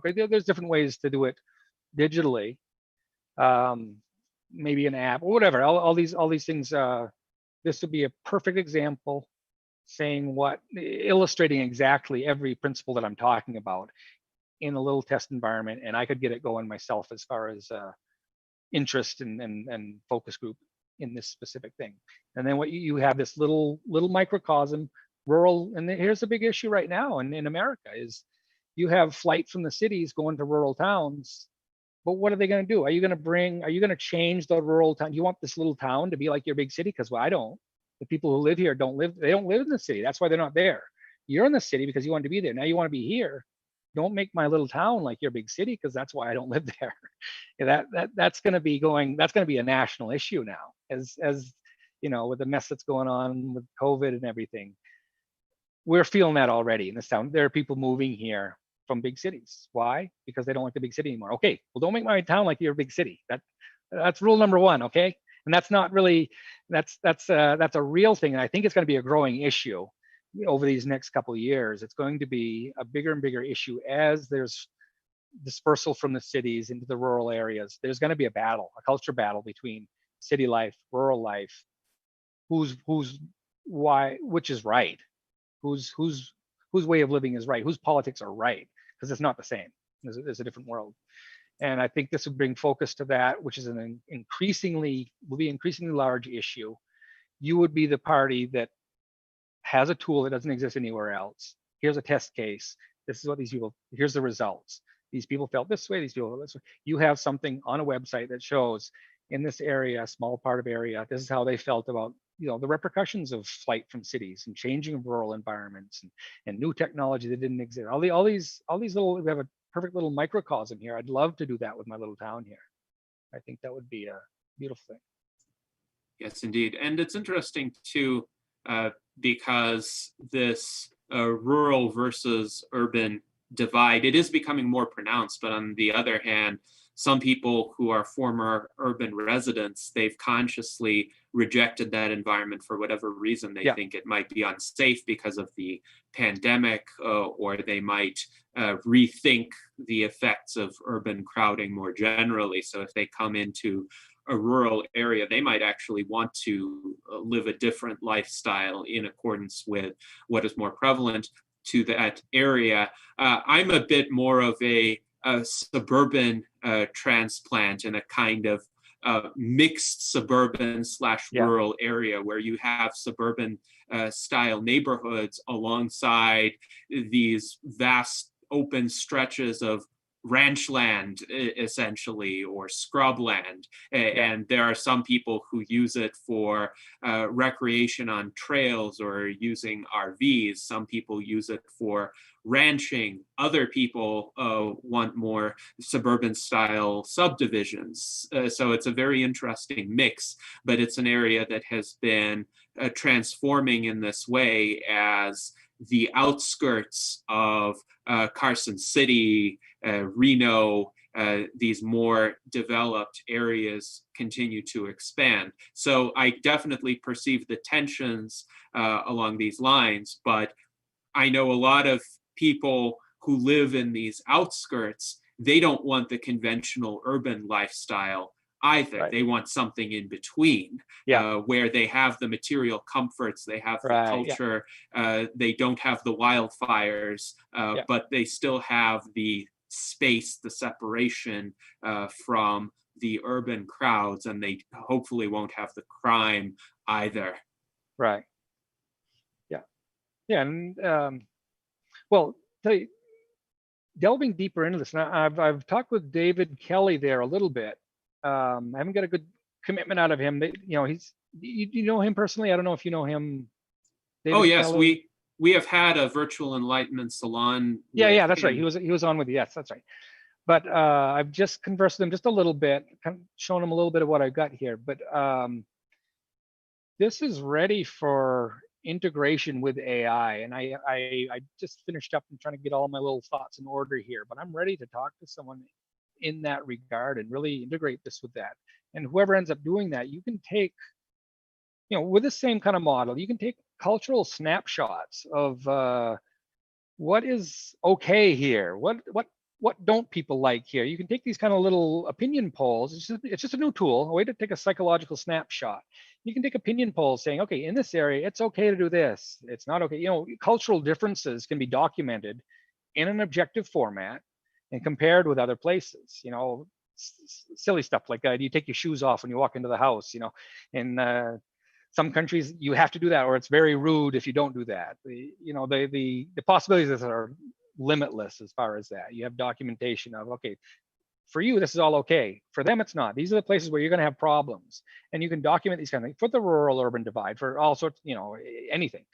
Okay, you're going to be moving to this town. In this town, this is what's normal for you, but people don't really like it here. Are you sure you want to consider that lifestyle change? Because if you try to impose your lifestyle on them, they're not going to like that. You're going to have problems. Or maybe you got a good idea that they will like. Maybe they don't know about this. And, all those, the messiness of culture can be documented in a objective format and compared with other objective formats, and find the differences, find the problems, the problems that you might not notice. An AI would notice like that. They'd see the patterns or the correlations that you might not pick up by yourself. There's real value here. There's something that, just a new tool. It's a new tool to measure psychology that didn't exist before. And I'd love to get David in there. And I don't want to push anybody because he's got a big project. But this is something, him working with the USTP. You present something new to the world that doesn't exist yet. I talk about psychohistory. It's a way to document why people feel what they do, and who was wisest, who were the best ideas, why are politicians they're making good choices, and you sort all this out into a pattern. AI picks through that. Okay, these are the best ideas here because these are the people that are happiest at the end. Now you have a tool to measure happiness. You have tools like the happiness, gross domestic happiness. You can poll an area. Why are these people happy? What are the patterns of this culture that derive happy people? And why are these people over here upset? What are the patterns? And what are the politicians doing that made these people unhappy? All politics now is sorted into, you have this QR code of consciousness of a subjective state. Compare it. AI would flip through these patterns immediately and find, look, these are the problems here, these are the problems here. And it's something you couldn't argue with because it's the subjective put into a format that's objective, and have a computer sort through there. It's a new tool. It didn't exist before. And it's a lot of limitless commercial applications. Throw the USTP in there as far as we analyze politics, become the party that analyzes the politicians, judges everyone else, shows them where they're wrong. You bring a new tool that judges everyone else, including yourself. If you're on there, you say, these are my policies and I think it's going to benefit you, whatever. It's all there. And it's a new way to just cut through the BS of politics. It's just disgusting the way things are rolled out now. I'm Mm-hmm. And on a related matter, Alexandria Black in our internal chat has a suggestion that the USTP has tried to implement in its own internal votes. Why not break each issue down in a more granular way rather than vote for one bloated package prepared by legislators? Take it one detail at a time. And I've always been an advocate of that approach instead of the omnibus bill that incorporates everything and all sorts of trade-offs, and often everyone will find something unpalatable in it. You vote on each individual issue as granularly as possible. That's why we have generally so many questions on our internal USTP ballots, because if there's a particular proposal or set of revisions, we want our members to vote on each one. And that definitely helps with more accurately reflecting the preferences of the voters. It would help also incentivize politicians to craft simpler measures for voters' consideration. Of course, the implementation of that kind of system is still contingent on finding a way to keep voters engaged, to get their attention, and to say, all right, you really should focus on these particular questions. And I know that there are 10 questions or 20 questions here rather than one package that you vote all or nothing on, but at least you'll be more informed about what this means and be able to give more detailed input. So the corollary question to this is, how does one motivate enough of the population to take this level of interest, to say, instead of I'm just going to tick the box, yes or no, on this complex measure based on my vague impression of it. Right. And rather, I will go in depth on each of the subparts of this and provide not just my preference, but my indication of personal and financial impacts, tell you how I really feel about this, and give you some background as to why. Yeah, that's a beautiful application there. Like I said, never been interested in politics. Now I get into it, and now I hate it. I don't want to. Politics is worse than I thought it was before. But the way they manage it's by design. You shake hands, and I'll do a little bit of mine, and you do a little bit of yours, and we'll manage to squeeze it through Congress or whatever. But yeah, at this point, you take every single line. How do you feel about this? How do you feel about this? Every single one could be given a gradient of whether you like it or not. Throw that in with the objective measure.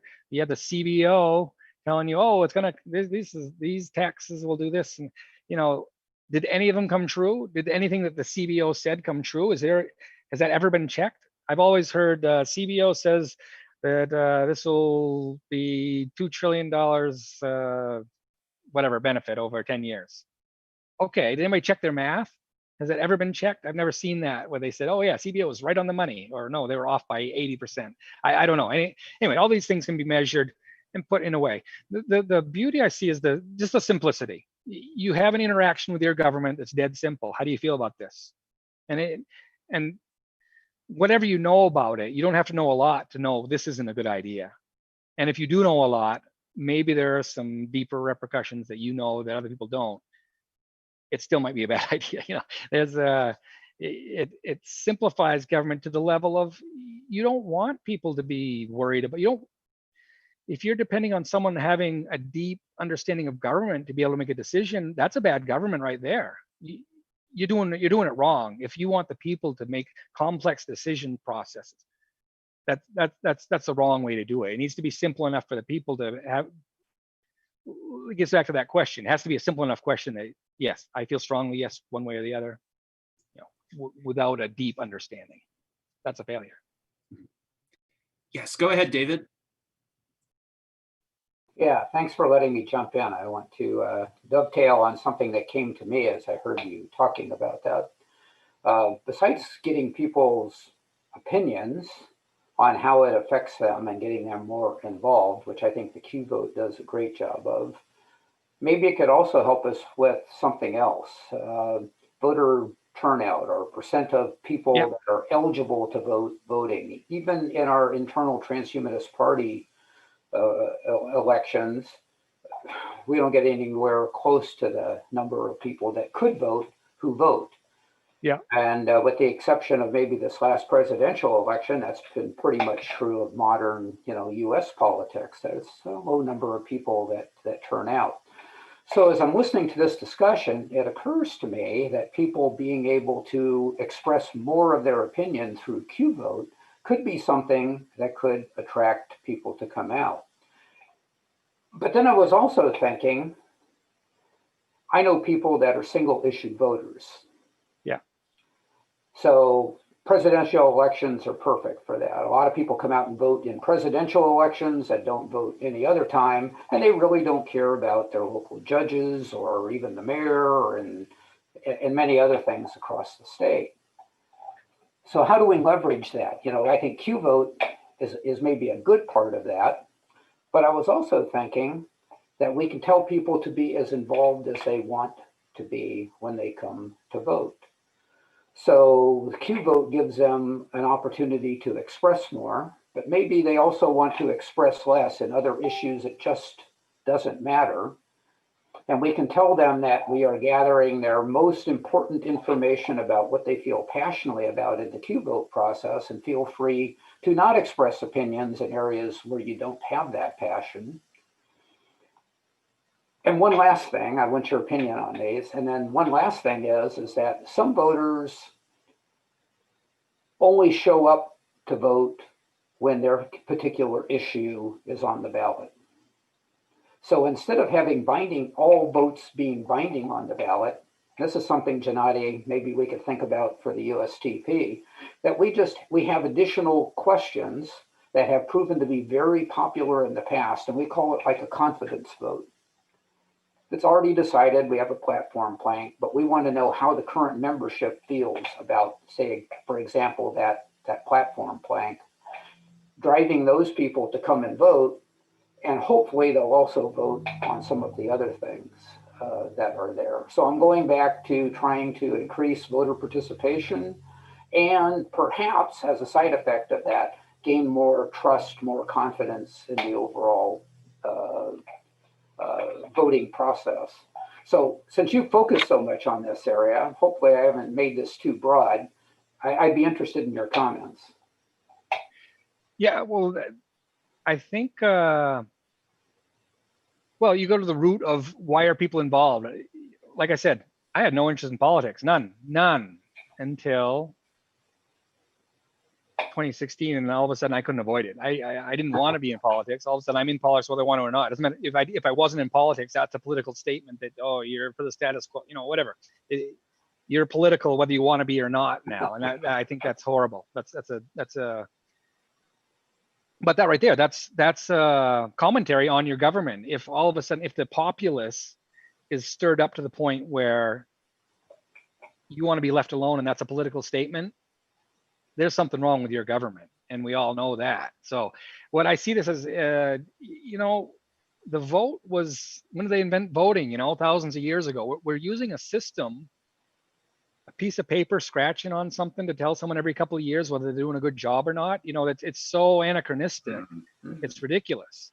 We have, the way I see government going forward is, you have real-time democracy. You have, look, something happens. If I have a, whatever it is, if an oil spill is a good example. Okay, there's a man-made disaster due to policy. Who let them drill for oil? Is that okay? And now there's all this destruction. Right there, you have all these people upset. Okay, then measure the effects. You have a real-time pulse of your democracy. What are people upset about? And you can set out a poll every day. What do you feel about this policy here? And then you get, and this is where it leverages the fact that you don't need full participation, because you're going to have the most neurotic people participating. So you get at the either extreme, you're going to have those people involved. They want their opinion heard because they're politically involved. And you'll find all areas of the spectrum, the people that want to be involved, they'll give you good information. I mean, you'll get the spectrum of opinion with a very small sample of people. It doesn't take a whole lot. Of a town of, like here, you get 5,000 people, 4,500, 5,000 people here. All you need is 100 random people, and you get the full spectrum of thought, pretty much. Close enough, anyway. But if you integrate this with a, excuse me, with a real-time system where you have, let me liken it to, like I said, it goes back to my network days there. I had maybe 200, maybe 300 computers under my control there in the .com days. It was a pretty small startup, but I had a couple in Germany, a couple in Chicago, a couple places in Los Angeles, and I had a screen. It's called Big Brother, and all it had was, if it was green, I just had one dot for each physical location. If it was green, that meant every single server in that location, everything was fine. If it was yellow, it meant something underneath in the hierarchy, something was wrong. Click on it, boom, there it is right there. It took maybe one, depending on the nesting, there's maybe 1 or 2 clicks. That's it right there, that computer. Let me talk to it and find out what's wrong with that computer. And I could look at it. All I had to do is look at the screen, everything green, nothing to worry about. Oh, there's a yellow. I got to find out what that is. Oh, there's a red. I had immediate feedback, and it had to be. It's 24/7. If anything happened, I had to make sure it was up immediately. You know, there was money at stake there. If something went down, it's my fault. I got to take care of that. You have that with government. You just have a network monitor of your population. Where are the red pixels? Is it something? Whose fault was it?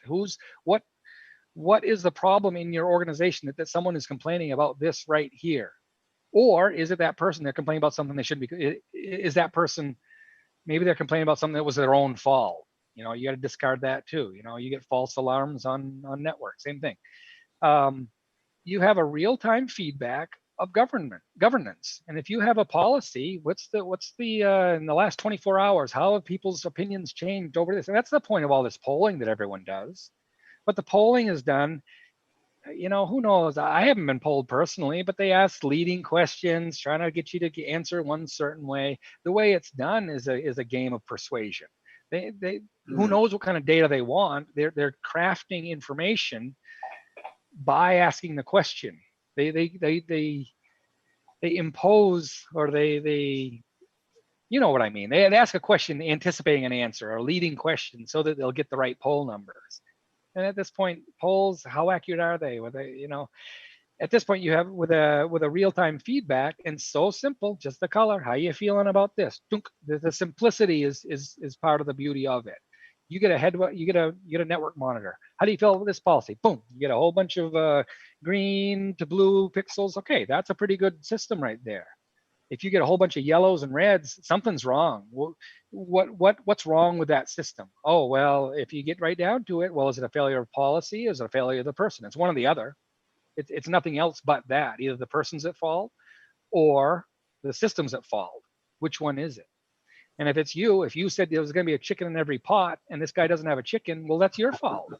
You did that. You promised him a chicken. You know, that it gets down to that level. That's your fault. Or, well, this guy is, you know, he threw the chicken out. It's his fault he doesn't have a chicken because he decided he didn't want to eat chicken and he's complaining about it. That's a different problem. You see what I mean?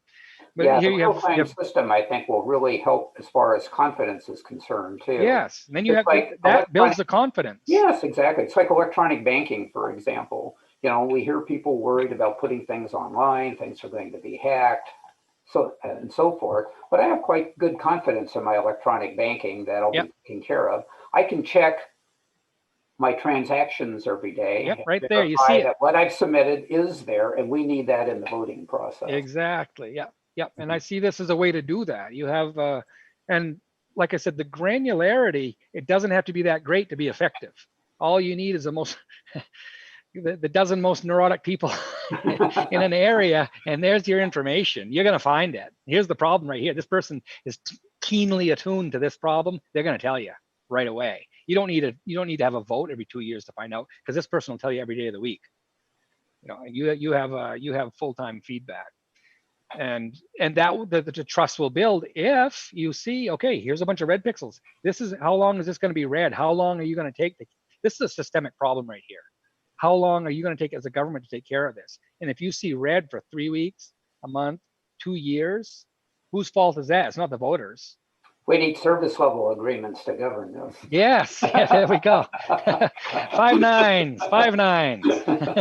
So it almost seems to me that the Q vote could be implemented alongside some sort of individual voter account, where instead of just voting at one discrete instance in time, one could log into the account and adjust one's vote as well as one's estimate of impact over time along the various dimensions. So somebody could change their mind about the policy and say, well, I supported it 3 years ago, but I no longer support it. I thought it would have a positive financial impact on me, but now I have new information. And then this set of responses could be aggregated in some way so that the policymakers and election monitors, they don't see the individual's changes in preference associated with that individual, but they see some sort of aggregate view. so that they know if some significant shift has taken place. Yeah. Like, and then the beauty is the comparison, is you can take a snapshot. Here it was 6 months ago. Here it is now. We had 20% red pixels. Now we have only 5% red pixels for this one issue, whatever the issue is. Pick an issue. In 6 months, we've made this improvement. Here's documentation. These are people who have said they were complaining, I don't have my chicken. Now they have their chicken. There's a couple of people that don't, but most people have their chicken now. Here's the fact. Here it is, right here, right in color. You can see as government improves or degrades the quality of life. You see the quality of life, full color right here. You want everybody happy all the time, right? That's what you're supposed to do as government. At least leave them alone. So anything green or better, that means you're doing fine. That's a good government. As long as you're all green and better, that means you did a good job. Yellow, red, it's either a fault in government or a fault in the person. And that's easy to find out. Look, this person's complaining. Why? Oh, well, it's because their own fault. Yeah. And those are people that need help in other fields. That's where social services and things like that, mental health, those are real issues that need to be addressed. And either way, they're identified. If it's a mental health issue, the system needs to be able to accommodate that somehow. You can't have, if it's a mental health issue where they're causing other problems to other people, well, that's a systemic problem. That's a cultural problem. That's a government problem that needs to be addressed one way or the other. And it would be interesting also to consider what would be the triggers for any sort of action in response to changes in preference. So if voters overwhelmingly favored one measure and then they change their mind because they see certain consequences, like let's say at the beginning of a pandemic, a lot of people favor a lockdown because they think they need to protect themselves against the virus, and they're willing to remain in isolation for some time to do that. But over time, if it drags on and there's no obvious evidence that the lockdowns are helping, they may change their mind and say, well, we're being damaged along other dimensions. We're having adverse economic impacts, adverse mental health impacts. We want this policy reconsidered. And then they could signal to the politicians that whereas they might have been more favorably inclined toward a measure before, they're really looking for a change. And it may be that there could be some sort of internal trigger for reconsideration if enough of the opinions shift to an unfavorable outlook on the position, then another vote could be scheduled based on some sort of threshold that is passed. Beautiful. Yeah, it's beautiful. Yeah. Now, along those lines, COVID's a perfect example here too. Is I live in an area, my neighbor's a few hundred yards that way. It's so rural. The comparison, if I lived in New York and I took a subway to work, I would come into contact with the pathogens of literally thousands, maybe dozens of thousands of people every day going to work.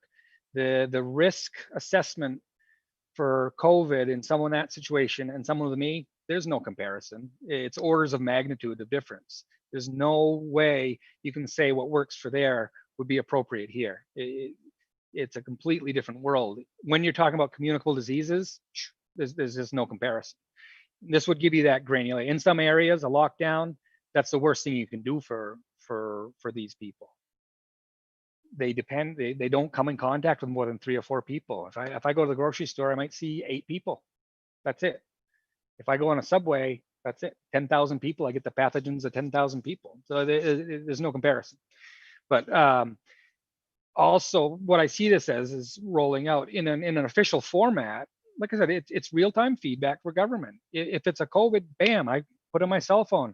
Look, I've got the symptoms right here. Instantly, you have governments aware, and this is where you worry about Big Brother and all. There's concerns there, but they already exist.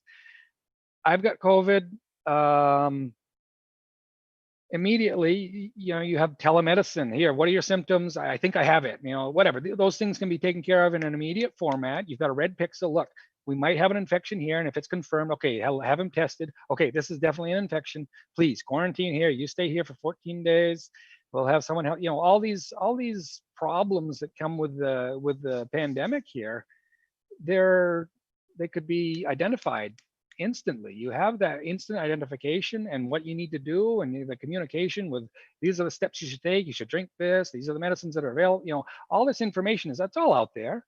It's just, it's done in this old system of, okay, you better lock down the whole state. And then people are revolting because now I just went out of business. The costs of this are just, unmeasurable right now. Yes, I myself have long favored a more targeted approach, which would Yeah. identify areas which are the most susceptible to the spread of the virus, and generally leave the areas where the virus is less active alone. And I think more generally, the people's patience with lockdowns was exhausted during the period from March to May, when the pandemic was relatively mild compared to what it is today. And it's almost like the lockdown policy is a one-shot type of approach.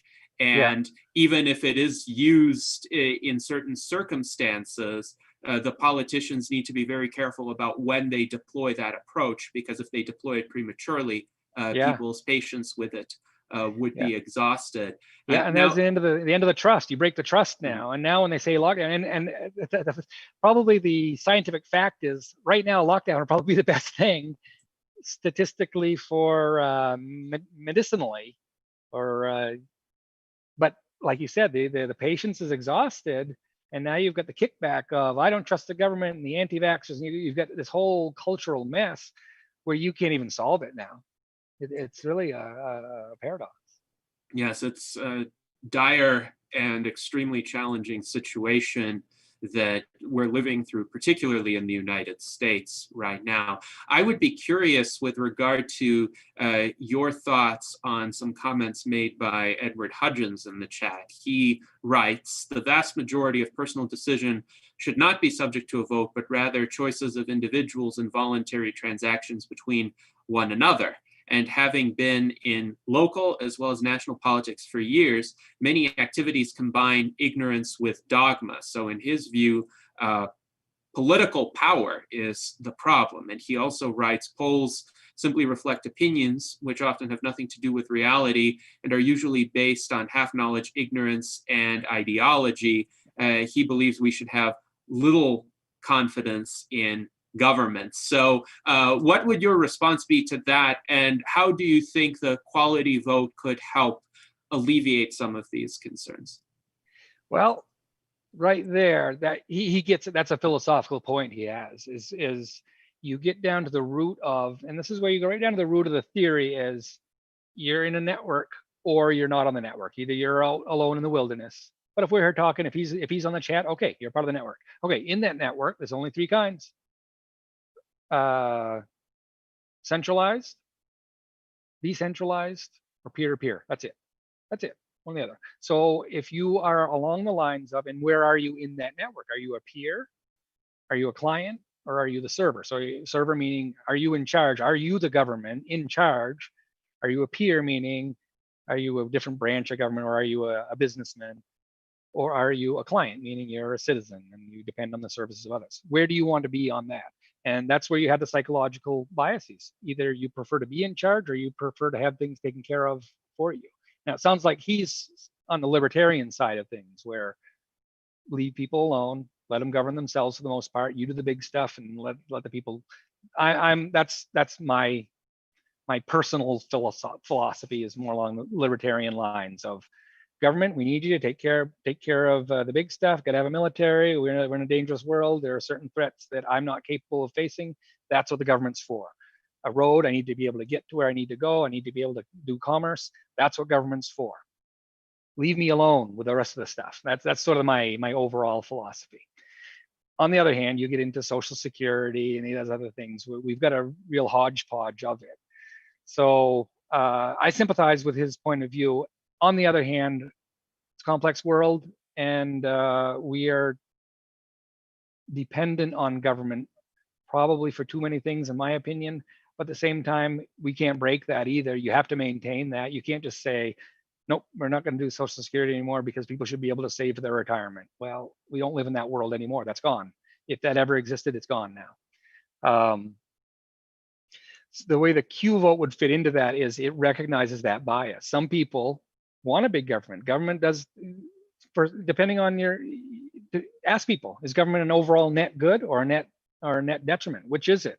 And you'll end up with a split of the psychological biases. People that prefer to have a good, strong government, take care of all the things that you can't take care of. And if I mess up, I want the government to be there to catch me if I the safety net. Or do you want, no, I don't want the government to mess with my stuff. I don't want them to be listening to my phone calls. I don't want any of that. Leave me alone. Too bad. if you're in a modern society, too bad. That's the unfortunate truth, or fortunate, depending on which side you're looking at. So the Q vote would recognize that bias. You would see those splits of, well, if this is a governmental action that is over a great deal of people, well, that's the server, right? Do you want a strong server government, or do you want more of a peer-to-peer? Now, I propose that the ideal is the peer-to-peer, the neural network where everyone has what they need. I mean, that would be the utopian dream. Is I have everything I need. I have my iNuke in the basement that produces enough electricity that I never have an electric bill, and I have a little garden that I can, that's sort of that utopian ideal where everything is taken care of. That I see as at least set that as the goal of civilization, that we're all independent if we want to be, and that all of our associations are voluntary, negotiations, business, familiar. Those are all up to the individual. But we live in a system with all the laws and taxes and whatnot.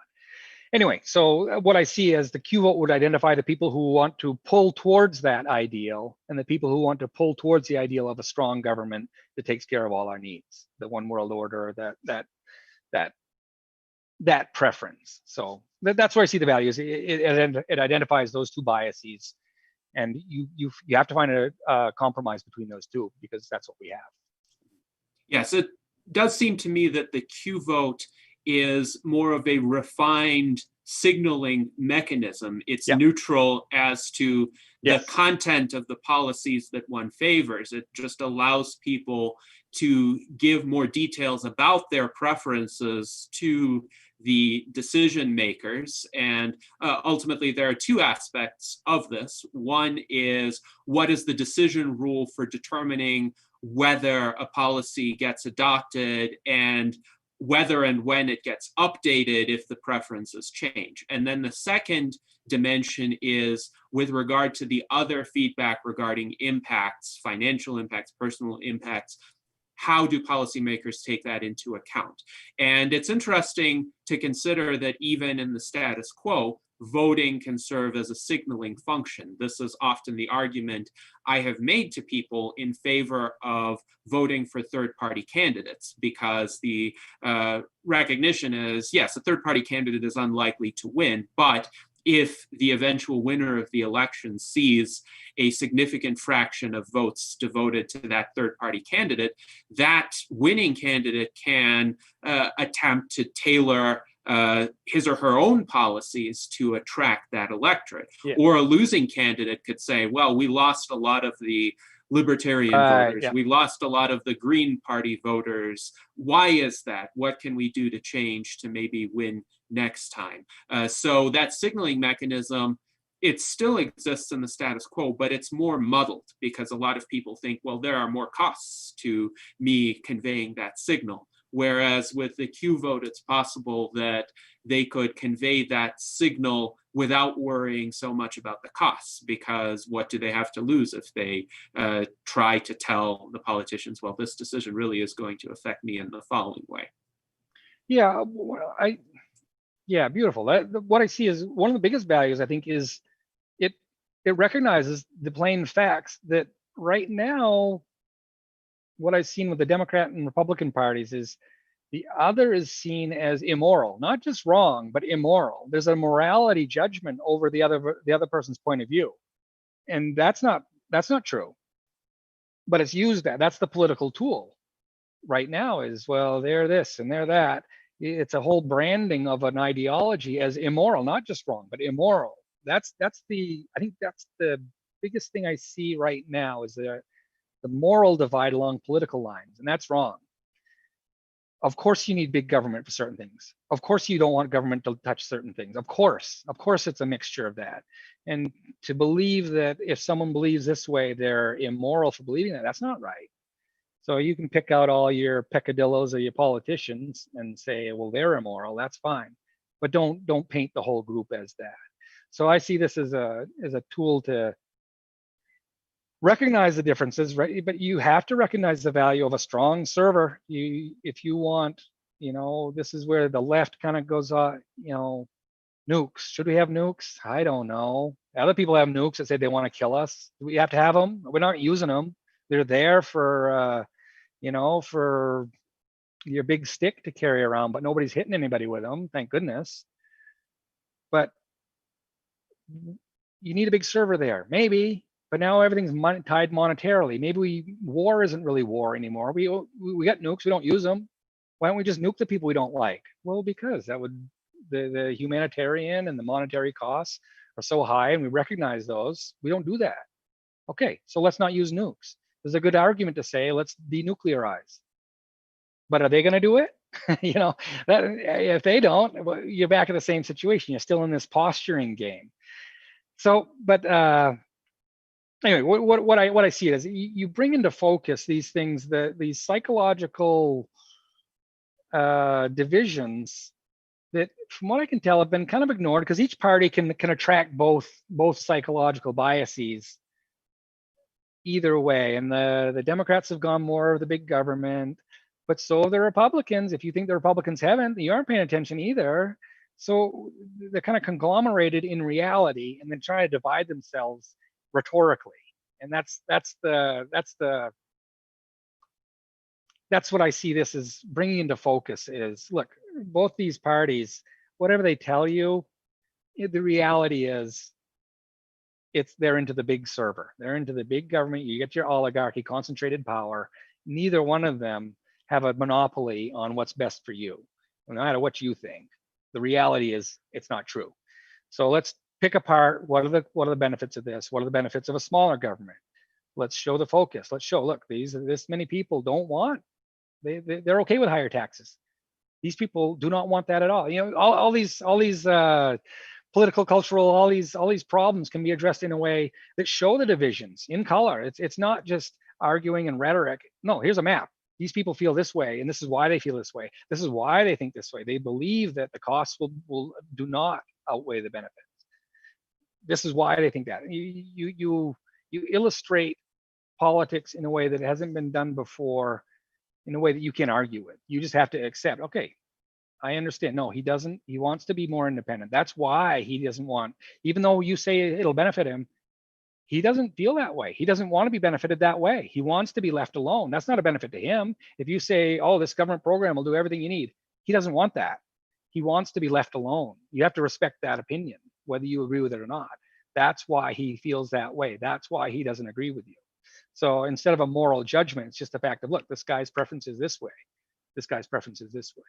I see it as a way to integrate the two, left and right, in a way that hasn't been done before. It's all used with rhetoric now, and whoever can get into office, and then you say it's the other guy's fault that it didn't work. It's right. And I think it does help a great deal to have some sort of system to indicate voters' reasoning or yes. underlying thinking behind a particular preference, instead of just the preference, because you're correct. Expressing just the preference, if it's opposed to the preferences of a lot of other voters, could open one up to demonization. And I have seen this increasingly. It is quite troubling. Actually, I recall in the early 2000s, a lot of people on the political left could have been characterized as moral relativists, and they would have said, well, something is maybe your truth, but not my truth, or different people can have different truths, different points of view, and you can't really decide objectively amongst them. And I disagreed with that position. I did think some approaches, some policy measures were objectively better than others. They demonstrated superior results. But now it seems to me that moral relativism is pretty much gone. but it has been replaced by a tendency that is far more troubling, which is the demonization of any opponents as completely immoral, rather than a kind of contextualism, which is not the same as relativism. Contextualism recognizes that moral judgments, they arise within a network of empirical facts or perceived facts, and based on one's understanding of what the facts are, different outcomes may arise even if a person shares similar moral values. So if somebody really does think that the election system is completely rigged in the United States and they have a misperception of the facts, they may come to a different position from somebody who thinks that while there are occasional problems in the election system, for the most part, the votes are counted fairly. But both people could be dedicated to the proposition that votes should be counted fairly, that if you vote a certain way, that should be reflected in the results. And to understand why a person believes a certain way or why a person supports a certain position could at the very least give one the ability to recognize, well, I disagree with this person, but I know where they're coming from. And if I want to change that person's opinion, surely it's completely ineffectual to say, oh, you're evil, you're immoral. That just polarizes that person against you. Rather, the more effective approach is to say, well, your understanding of the facts may not be complete or may not be accurate in this respect. And here's where I think the crux of the difference is. Yeah, beautiful. Now, interesting. Let me just say, as I was developing, now I did this all through Facebook, just Facebook conversations, and that's where I worked out my little math here. What I found interesting is on the left, they're very hesitant to draw lines, and on the right, they like to draw lines. So the right is the more of the the strict father model of this is right, this is wrong, this is the way things have to be, or everything's going to fall apart. And on the left, you have, oh, we want to try this, we want to try that. They're hesitant to draw a line because you don't know if something, because time changes, technology changes. What used to be wise is now stupid. And so what used to be perfectly acceptable for thousands of years, all of a sudden, no, why would you do it that way? You got a calculator. Why would you write things out with a pencil? Those kind of progression with technology. So morality is a function of technology. You don't have to consider whether it's immoral to unplug someone in a coma unless you have someone in a coma that you have plugged in.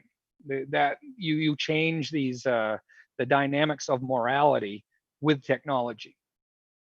With rapid transit, all of a sudden the 14th Amendment doesn't quite mean the same thing as someone can fly over in 24 hours, have a kid, then fly back. Is that the 14th Amendment? Is that a citizen? I don't know. It is legally. That's what the law says.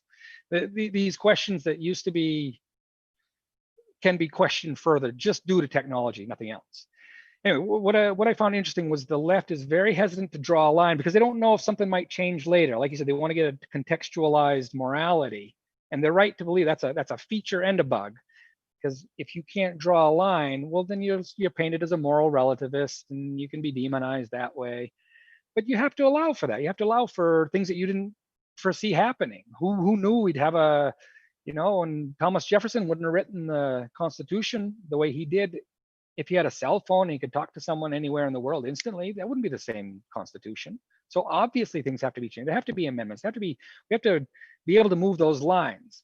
So this is where with the whole physics system, you just have reality as an XY coordinate system. Your government is an XY coordinate system. You tell me, let's draw a line. We can move at any time. Don't worry. Where do you want? At what age should you vote? At what age can you drink? At what age should women be able to do this? All these questions, it forces a line to be drawn with the recognition that if anything changes, we can always change this. There are always cultural differences. It used to be okay to get married at 15, 16, that was normal. But now a 15, 16-year-old, they aren't capable of maneuvering in the modern world. Not really. They should be. I think that would be an ideal to shoot for, but they aren't. Anyway, so we changed that. Now it's not right for a 25-year-old to date a 14-year-old. Years past, that was normal. Now it's not. Shouldn't be. Probably not. So anyway, find these lines, and the way you define them is green or better. So that's your when you say, are you okay with this line right here? If you have, and this is where where do you draw the where do you say it's okay? Well, you take a vote with a continuum, and you find the people that, yes, I think it's a great idea to have it at 18 years old. Vote at 18.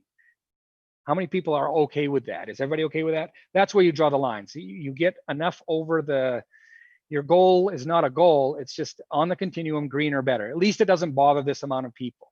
So that's how you deal with the big government, small government people is, I'm okay with a big enough government as long as they don't infringe on me up to this point here. I'm okay with that. Yeah, they can do this, but not here. This is where my line is. And everyone's different on that line. Where is the green line? Green or better? That's sort of the goal. So now you have a continuum of, okay, this is okay.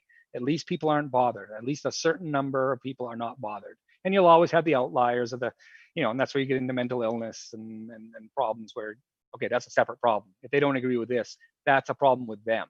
If you don't believe that someone should be, whatever. You see what I mean with that? You define where the outliers are. If the outliers are the sociopaths, okay, well, that's your problem. The sociopaths are the problem. You identify sociopathy with this. Mm-hmm. Yes, indeed. Now, it's interesting to also consider this question from Daniel Twet. How does the Q vote keep track of non-participants? So the people who just choose to abstain from voting for whatever reason. Maybe they don't have time, maybe they don't have the energy to convey their preferences in a refined manner. And furthermore, there was an earlier comment in the chat essentially suggesting that primarily political junkies, the people who are already very interested in the system, would be the ones who would come forward and indicate their preferences. And that's fine. You always have a situation in any sort of decision-making system where people who are more active, who are more invested in the outcome, they tend to participate more. The key question is, how do you ensure that that outcome, what they signal to the decision makers, is representative of what the broader population thinks, that there's not a selection bias in who is most active? This one kind of, my default is whatever problem you can think of, we already got it. I mean, that's what we have right now. How many people voted? Now, this last election, I don't know what the percentage was. It was much higher than normal, I believe. But maybe that's why we're in the position we are right now as a country, is because people weren't engaged. There wasn't enough kickback. There wasn't enough kickback to corruption. There wasn't enough kickback to overreaches by government or underreaches. That's why we are where we are, I suppose, right? If we do have a system that listens to the voters, well, they didn't listen to them enough. So the answer is, now here's the anti-intuitive part here, where it's a little bit of a, you have to take a leap of faith here with me. It goes back to, how many people do you need to vote to identify the problems with society? 2. you need someone on the left and someone on the right to complain about each side, right? That's all you need. You don't need full voter participation to know what's wrong with your culture. All you need is a couple squeaky wheels, and you'll find all the problems you have. So the way I see it, you want quality, not quantity. If you have everyone voting, well, what good is that if they don't know what they're voting on? This is where the system is a little bit more complex. It requires more thought process to answer the question. But look what I got now. I got an answer. I've got a paragraph telling me about $12 million bond that I could not comprehend. What kind of system is that? And they want to click yes or no. I have no idea. So the system we have, it puts the complexity in the question, and your answer is just scribble out. If you can manage to scribble out a little circle, you're qualified to vote. This one places it requires the voter to value, to have some self-analysis. Is this going to touch me physically? Is this going to affect me physically? And is it going to affect me financially? If you don't know the answers to that, how qualified are you to answer the question? If you have no idea if it's going to affect you financially, what kind of opinion is that worth? And that's the position I was put in. I could not discern the value in that statement? I didn't even answer. So the answer is no, there's no way. And you can't do that anyway. If someone, that's your off network. You only got 3 states. And if he's off network, well, you get the culture that, you get the government that arises when those people don't participate. That's what you get. And that's what we have. So the value I see here is, in reality, you don't need that many people to participate in a democracy to get a good democracy. You just need the people who are informed enough and that are paying attention to the left and the right, to what matters. And if they are listened to, you'll have a fine system. And you carry this out, and communism works great as long as you can trust all the people that are doing it, right? Oh, you can't. Oh, that's different. That's different. You don't have communism. You have an oligarchy like every other place, and a corrupt one. Okay, that's normal. So you throw these labels at, oh, this is communism. No, that's just an oligarchy with corrupt leaders. Oh, we have democracy. No, we don't. We have an oligarchy with corrupt leaders. Oh, you have socialism. Oh, no, you don't. You have an oligarchy with corrupt leaders. And you might have differing levels of quality of life in every single one. So which one's best? Go through, pick it out. Yes, indeed. And Daniel Twet remarks in the chat, one informed, attentive voter is better than 10 of the opposite, in his opinion. So you were speaking to that. And I think a lot of people would agree that what we want isn't a higher absolute count of votes, but we want decisions on policy matters that are aligned with how those policies are actually likely to play out. Now, David, you had a comment? Yeah, I'm just thinking that what was just said is true to a point. When we're talking about voting to make decisions, and that's one part of the Q vote, that's very important. But how it affects me part, and getting people to consider that and having more people vote, I think is also very important to have buy-in and legitimacy to the election. So if we simply say quality over quantity, I think we're missing something there. Because we need to have quantity too, to have the buy-in, to have people be able to adopt these policies. I apologize for the background noise if you can hear that. Yeah. So I think I have somebody trying to deliver a package, and my dog is defending me. Your dog is trying to provide input on these issues, but maybe doesn't know the means to do so. Well, she's an outspoken critic of mine, but that's an entirely different story. But anyway, I want to go back to quality and quantity, and I think they're both important. We shouldn't sacrifice one for the other, and we ought to look for ways to drive it forward. And that's actually one of the reasons that I'm very positive in this idea of the Q vote. Yeah, actually, let me kick back just a little bit, because I understand what you mean, and I agree in principle. I know exactly what you mean, because you want to have enough people involved that it's credible, that are enough people involved that you get the results, that enough people are at least engaged, that they say, yep, it's good enough. Now, the counter to that is me. I've never been interested in politics, and because I didn't need to be. Things were, like I said, we live in a safe enough country. My vote didn't matter. Things are going great for me. And that's kind of the reason why we have such low turnout in America, I think, is because, overall, America's a pretty nice place to live. There's places of problems. Every place has problems. But overall, that's why you don't have a whole lot of people running to the polls, is because, hey, things are going pretty well.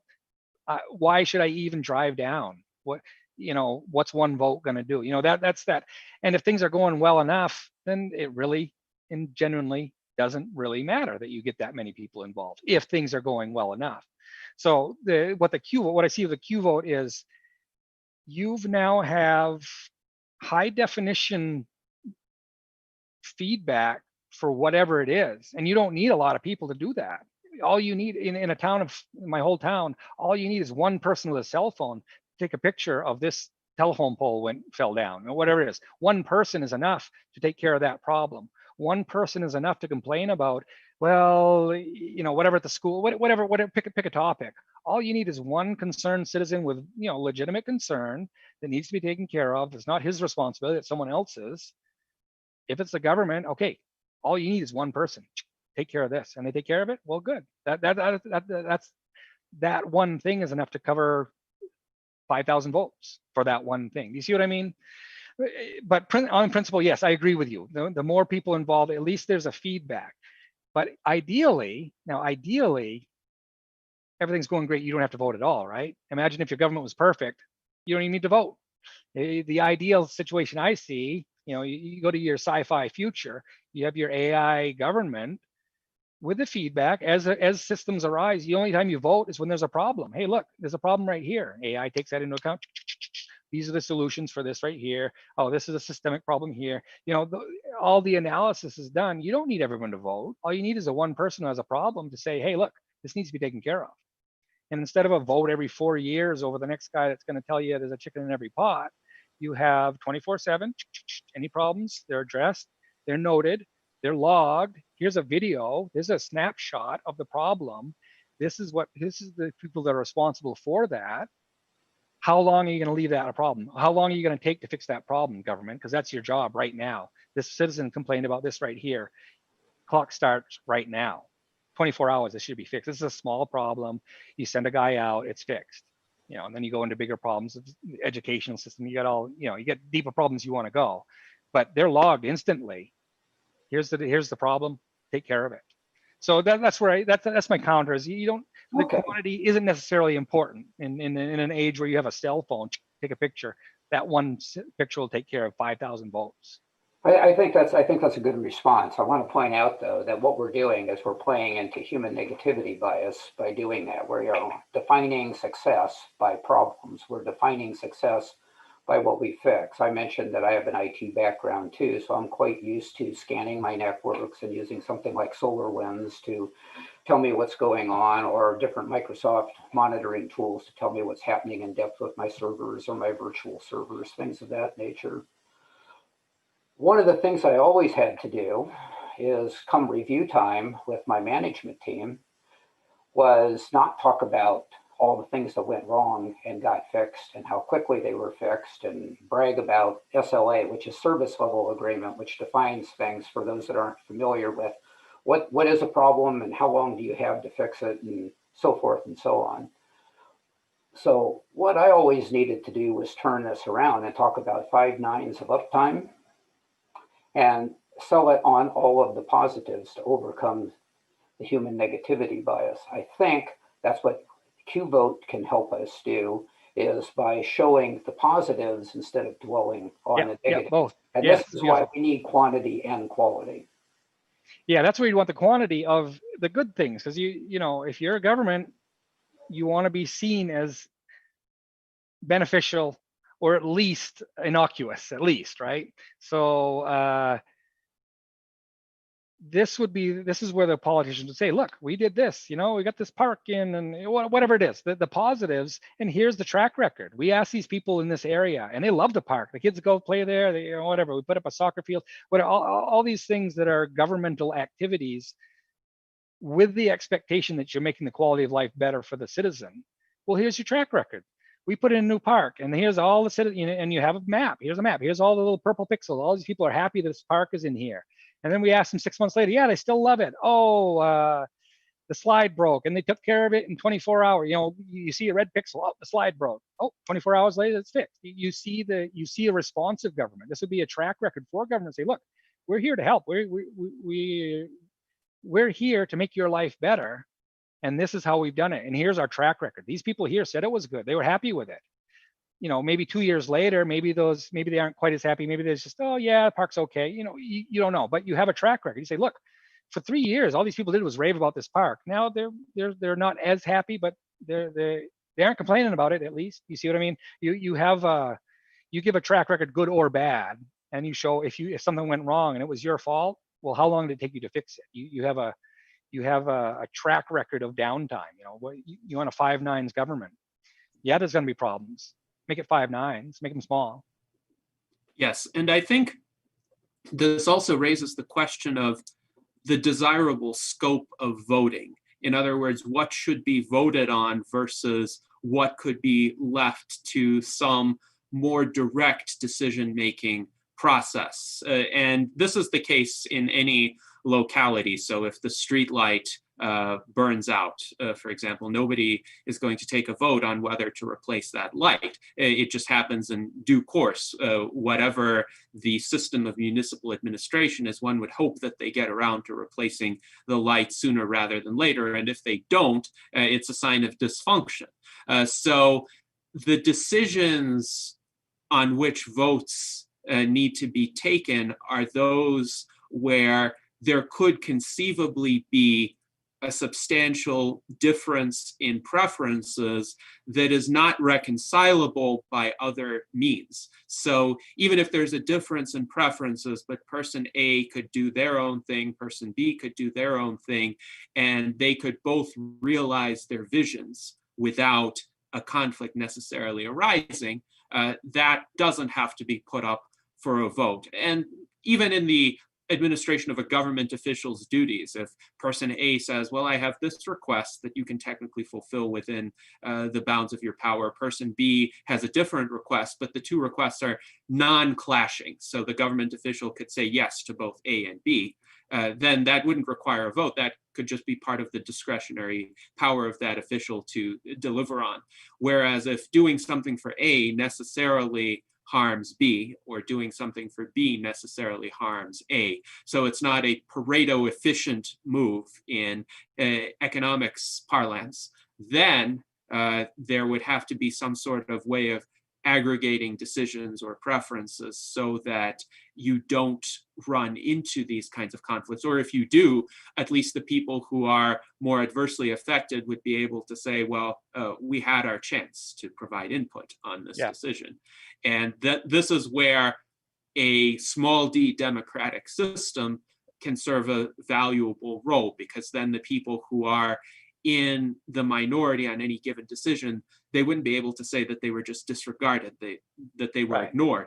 But in that case, the democracy really has to be representative. It really does have to be participatory. It shouldn't just be an illusion, because some democratic systems, let's say in Belarus right now, Alexander Lukashenko, the current president/dictator, claims that he got 80% of the vote. He didn't get anywhere near that amount of the vote, but for 6 consecutive elections, what he has done is essentially instructed his network of election officials to take in the ballots. They say whatever they say, but the outcome that is publicized is completely independent of what the ballots actually indicated.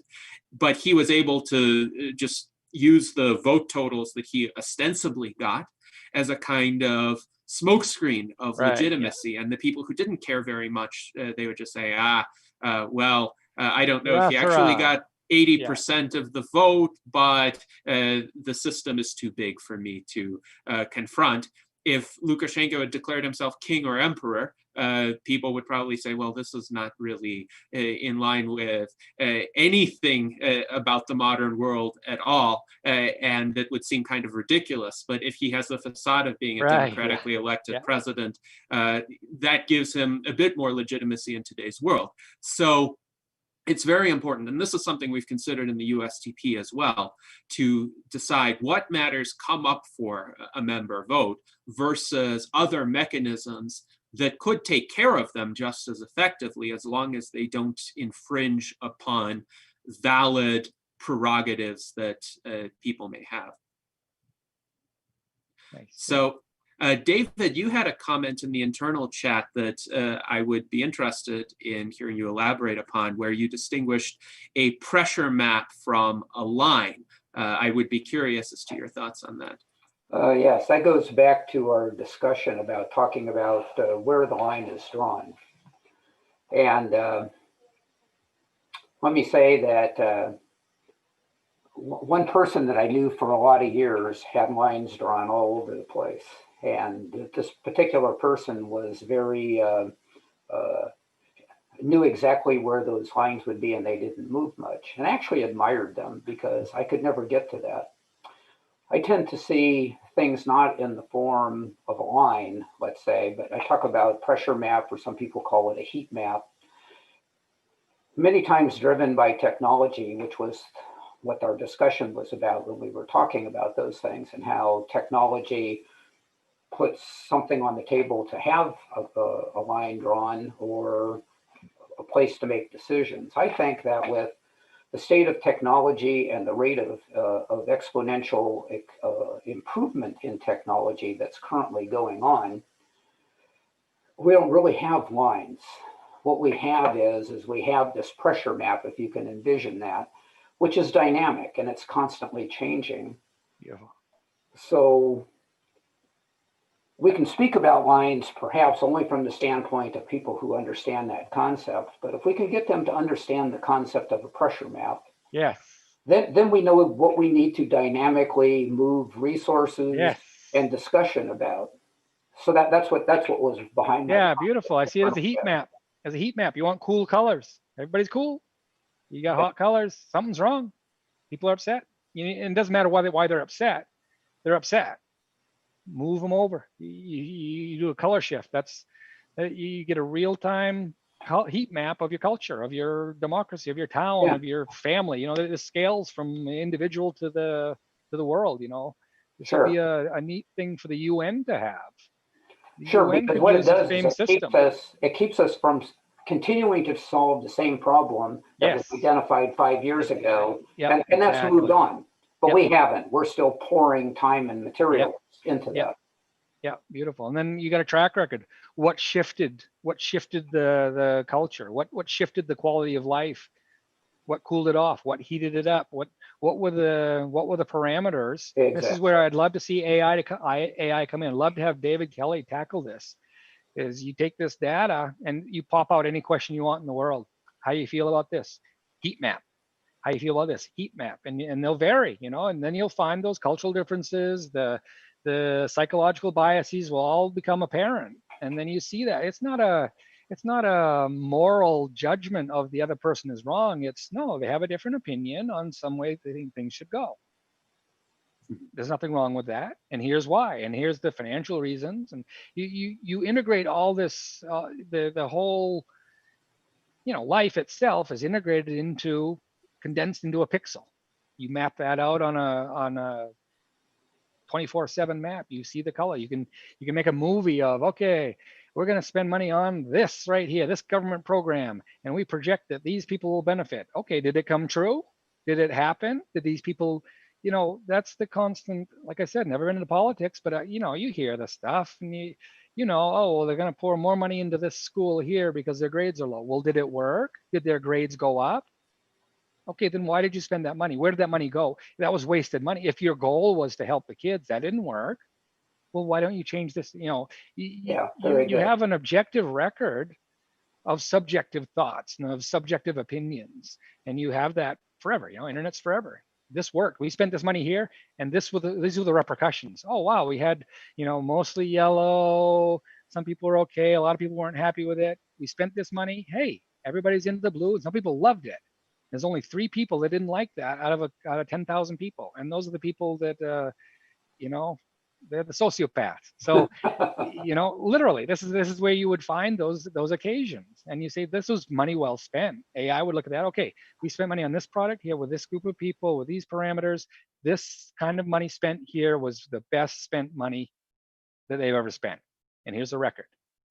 Okay, try it over here. Oh, it didn't work quite as well over here. Oh, it worked even better over here. You know, all these things. These are the associations that an AI would be able to make instantly. You'd find these patterns, find the government waste, fraud, and abuse. You can find that instantly. Yeah, so we're going to need that because this heat map's going to change faster and faster and faster. Yeah. Start looking for trends within trends. Yep. And have perhaps some predefined ideas of what to do if. And then judge those, and we need this for the future. Yeah, I see. Now, me, you know, I was always love sci-fi. You must have read Childhood's End, right? You know that one where the overlords, they didn't show themselves because they looked like devils. They're physical. They physically had wings and they looked like the devil. So they didn't dare show themselves to the humans, but they showed them all the tech, and they organized the earth to be this perfect, the utopia. And then they went up to meet him, and they looked like Satan. So that was a sort of funny kick at the end. So this is the way I see kind of the New World Order is painted from the right. It's painted as, oh no, you're going to have these politicians from afar governing, and that's a real. You can't discount that point of view. Now, me on my side, I've always thought, well, you know what? That's exactly what you want. You want a one world order, but allow for the cultural differences. You don't want world war. If you have one world order, new world order, that means there's no war, right? Okay, we all agree we're here, we're in this together, we're bound together financially, economically. There's no reason to have war anymore. The resources are where they are. We'll work out deals to trade oil for this, and hopefully do nuclear, so we don't have to do so much oil. Whatever. All these problems they're now integral because we have a neural net of the internet. We can find a problem in Lithuania and Mozambique. We know like this. We have that capability. Harness that now. Let's stop the fighting stuff. Let's work out. It's already done. We're already in an economically tied. We aren't nuking each other. We're done. We're done as far as the world, widespread war. It's economically unfeasible. There's no reason to do it anymore. Now it's economic war. Now we do sanctions and we do, tariffs. And now that's the battleground now. So let's integrate all this. We'll have the little network monitor the whole world. Have the UN do this. They'd be fine to do this. You can track this, UN. Get the apps. You don't need a full participation. Like you go to the vote. You don't need everyone to know where the problems are. You just need a few concerned people to show you where they are. And whose fault is it? We'll take care of them. You get this real time. You have a track record where this money is spent here. Was it good? Okay. Was it wasted? Well, why did you do that? Don't do that again. You get this wisdom accrued in an objective form. So you stop arguing about the past and worrying about the 30-second attention spans that people have now and what happened 4 years ago. Now you're gonna, all that is kind of obsoleted once you have this record. Here, this is what happened. This is what was good. This is what was bad, because this was taken at the moment in time when it happened. There's no more arguing about the past. Here's the objective. Here it is. This is psychohistory. This is what happened. Let's make it different for the future. Yes, indeed. Now, it's interesting you mentioned Uplift, the AI that David Kelly is working on. Yes. And Alexandria Black suggests in our internal chat, might David Kelly's Uplift be used to analyze biases and work toward phrasing questions that don't trigger knee-jerk biases? What I would respond to that question would be, I'm really looking forward to seeing the results of the California Transhumanist Party e-governance referendum. I posted the link to the USTP announcement on that in the YouTube chat. And this has been ongoing for many months. We held a virtual Enlightenment Salon about it with David Kelly on June 14th. And I believe it's still open for inputs from individuals. And it's a more detailed set of questions than we generally ask in our USTP votes. A lot of it is freeform. So even contrasted with the Q vote, where one indicates one's preferences on a spectrum or a grid, here one has to write out one's answers in long form. Yeah, how does bad system.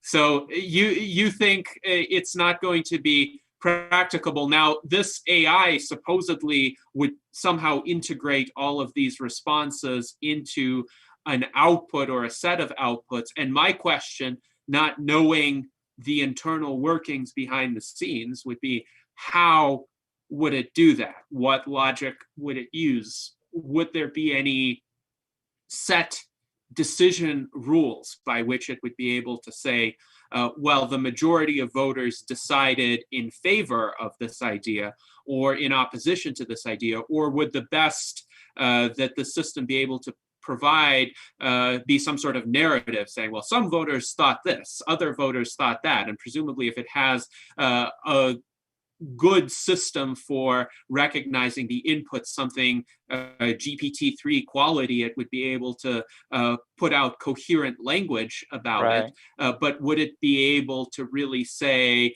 based on this input, I think the best decision is X, without being arbitrary? Like GPT-3 could put out a statement like that, but sometimes that statement is not anchored in any sort of empirical reality. GPT-3 can say, well, a mouse is bigger than an elephant, but that's just based on the inputs it's given. It doesn't have any link to the objective truth about sizes of mice versus elephants. So what do you think could be done by an AI system with respect to the quality vote, as contrasted with what might be more wishful thinking or attribution of qualities to the AI system that it doesn't have at present, since we don't have sentient AI yet? Yeah, this is that quantum leap there that I see. Is right now you got words and you got math, and AI is good with both. Mine is outside the set of both. It's color. Color is outside the set of math, outside the set of words, but can be described in either one. So you have, instead of taking the complexity of an answer, you take a long form. How high a quality are you going to get from that? How educated is the person? First of all, the person that's going to be inputting, they've got to have they got to be pretty dedicated to it to even sit down and start typing out there. And they've got to worry about, well, what are other people going to think about my thoughts? You know, you're placing an awful lot of weight on the input, and you're depending an awful lot on that. And that kind of goes back to David's point of how are you going to trust the system? The only people that are going to input to that are people who are really dedicated, and not to denigrate any of the opinions at all. And matter of fact, you probably get very high quality information from it.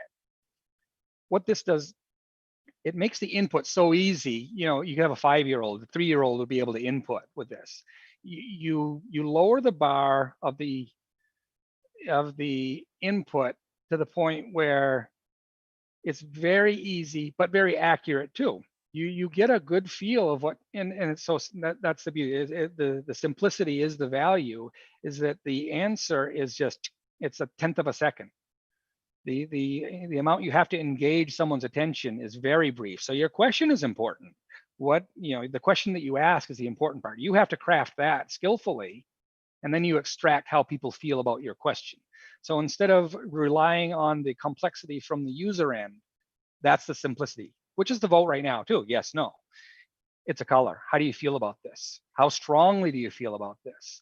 Because from your questions, you can craft, you can get what the information that you want. That's in the question. How you feel about it, that's what you don't know. So instead of trying to extract sentiment from a complex paragraph or whatever, you extract the essence of their sentiment in a single byte. What color? So that's the value I see for AI. Is AI already has the complexity of words. It understands all the parameters. How do the people feel about it? It doesn't know that. And now you get a simple input, and that's how you build the trust with the AI. If some, like the overlords, the reason they were trusted was because it worked. You end up with a utopian Earth.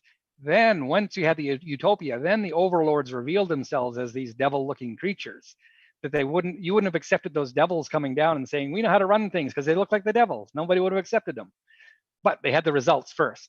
So that's the way I see this. Is the simplicity is the user has simplicity, but the results are what will tell you if it's good or not.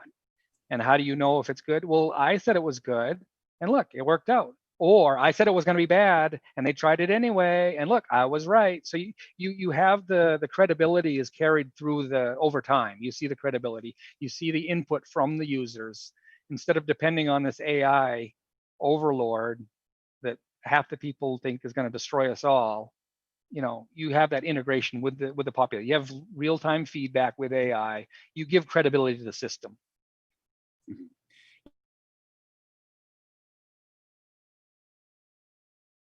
Oops, you froze. We thought we lost you, Gennady. Can you hear me now? Yes.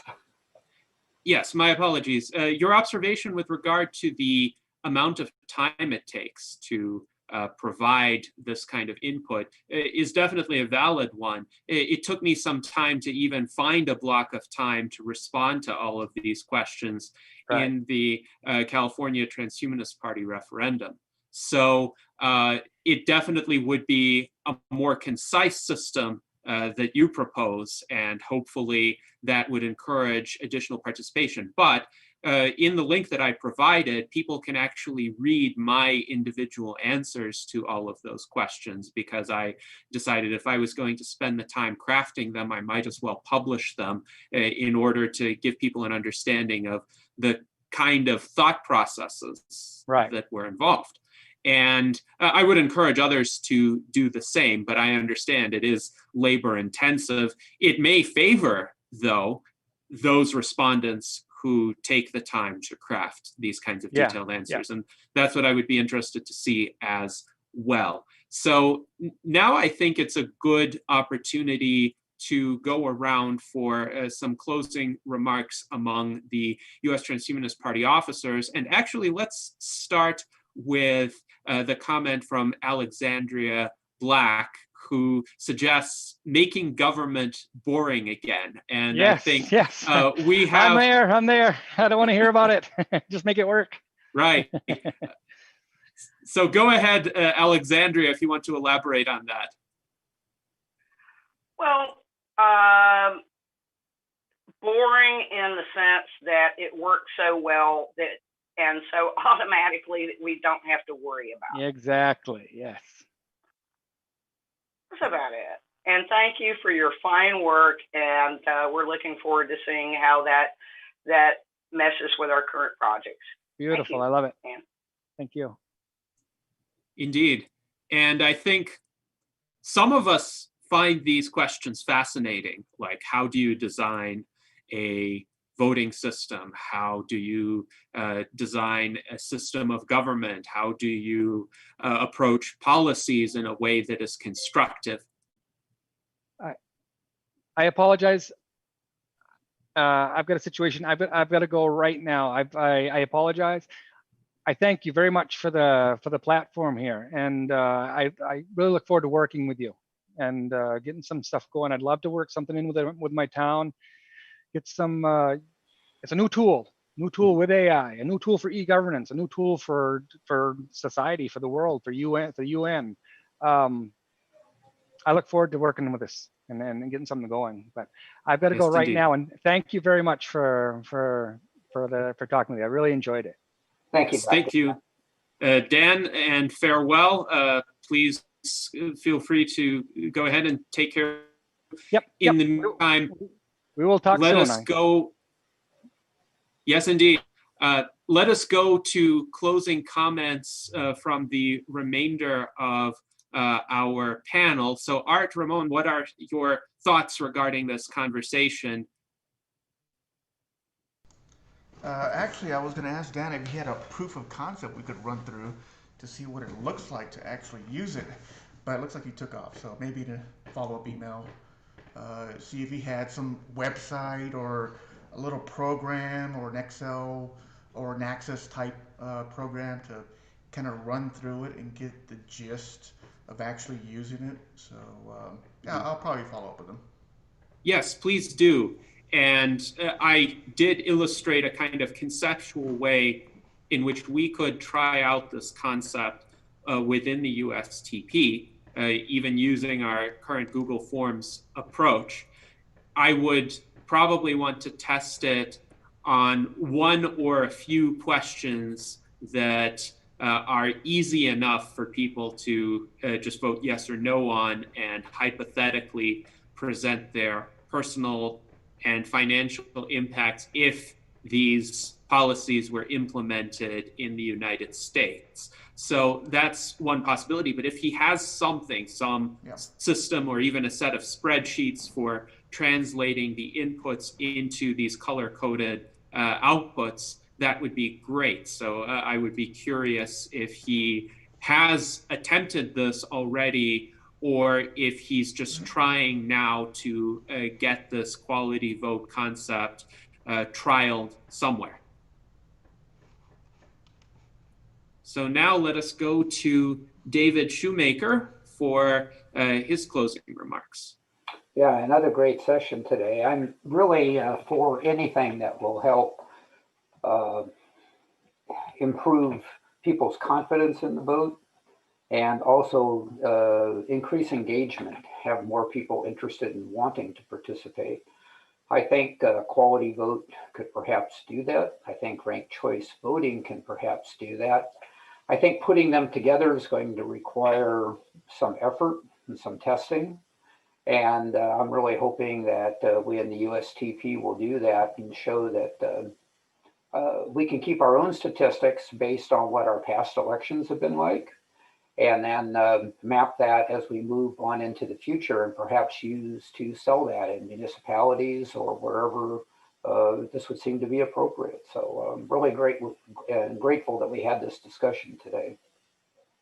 Yes, indeed. And we were able to engage in a thorough exploration of the quality vote idea with Dan's presentation. We were able to ask some in-depth questions about how it would work and how it would address certain challenges. We were able to discuss voting systems in general and what we want to get out of them, which is also important to consider. So I think this discussion is a good launching point for any potential future tests or implementations of this concept, because we essentially worked out a lot of at least the first stage questions that would need to be asked with such a system. So thank you very much to everyone for participating in the Virtual Enlightenment Salon today. These are the kinds of discussions that we want to continue to foster. And next week on Sunday, December 13th at 1 p.m. Pacific time, we're going to have our guest Ashwin DeWolf, who is a cryonicist. The Sunday after that, we're going to have Ugochukwu, a philosopher from Nigeria and author of the book An Exercise in Clear Thinking. So stay tuned for these events. This is just an illustration of the wide range of conversations that we have at the Virtual Enlightenment Salons, because we do try to connect many different human endeavors and areas of knowledge. So thank you for those in attendance, and until next time, live long and prosper.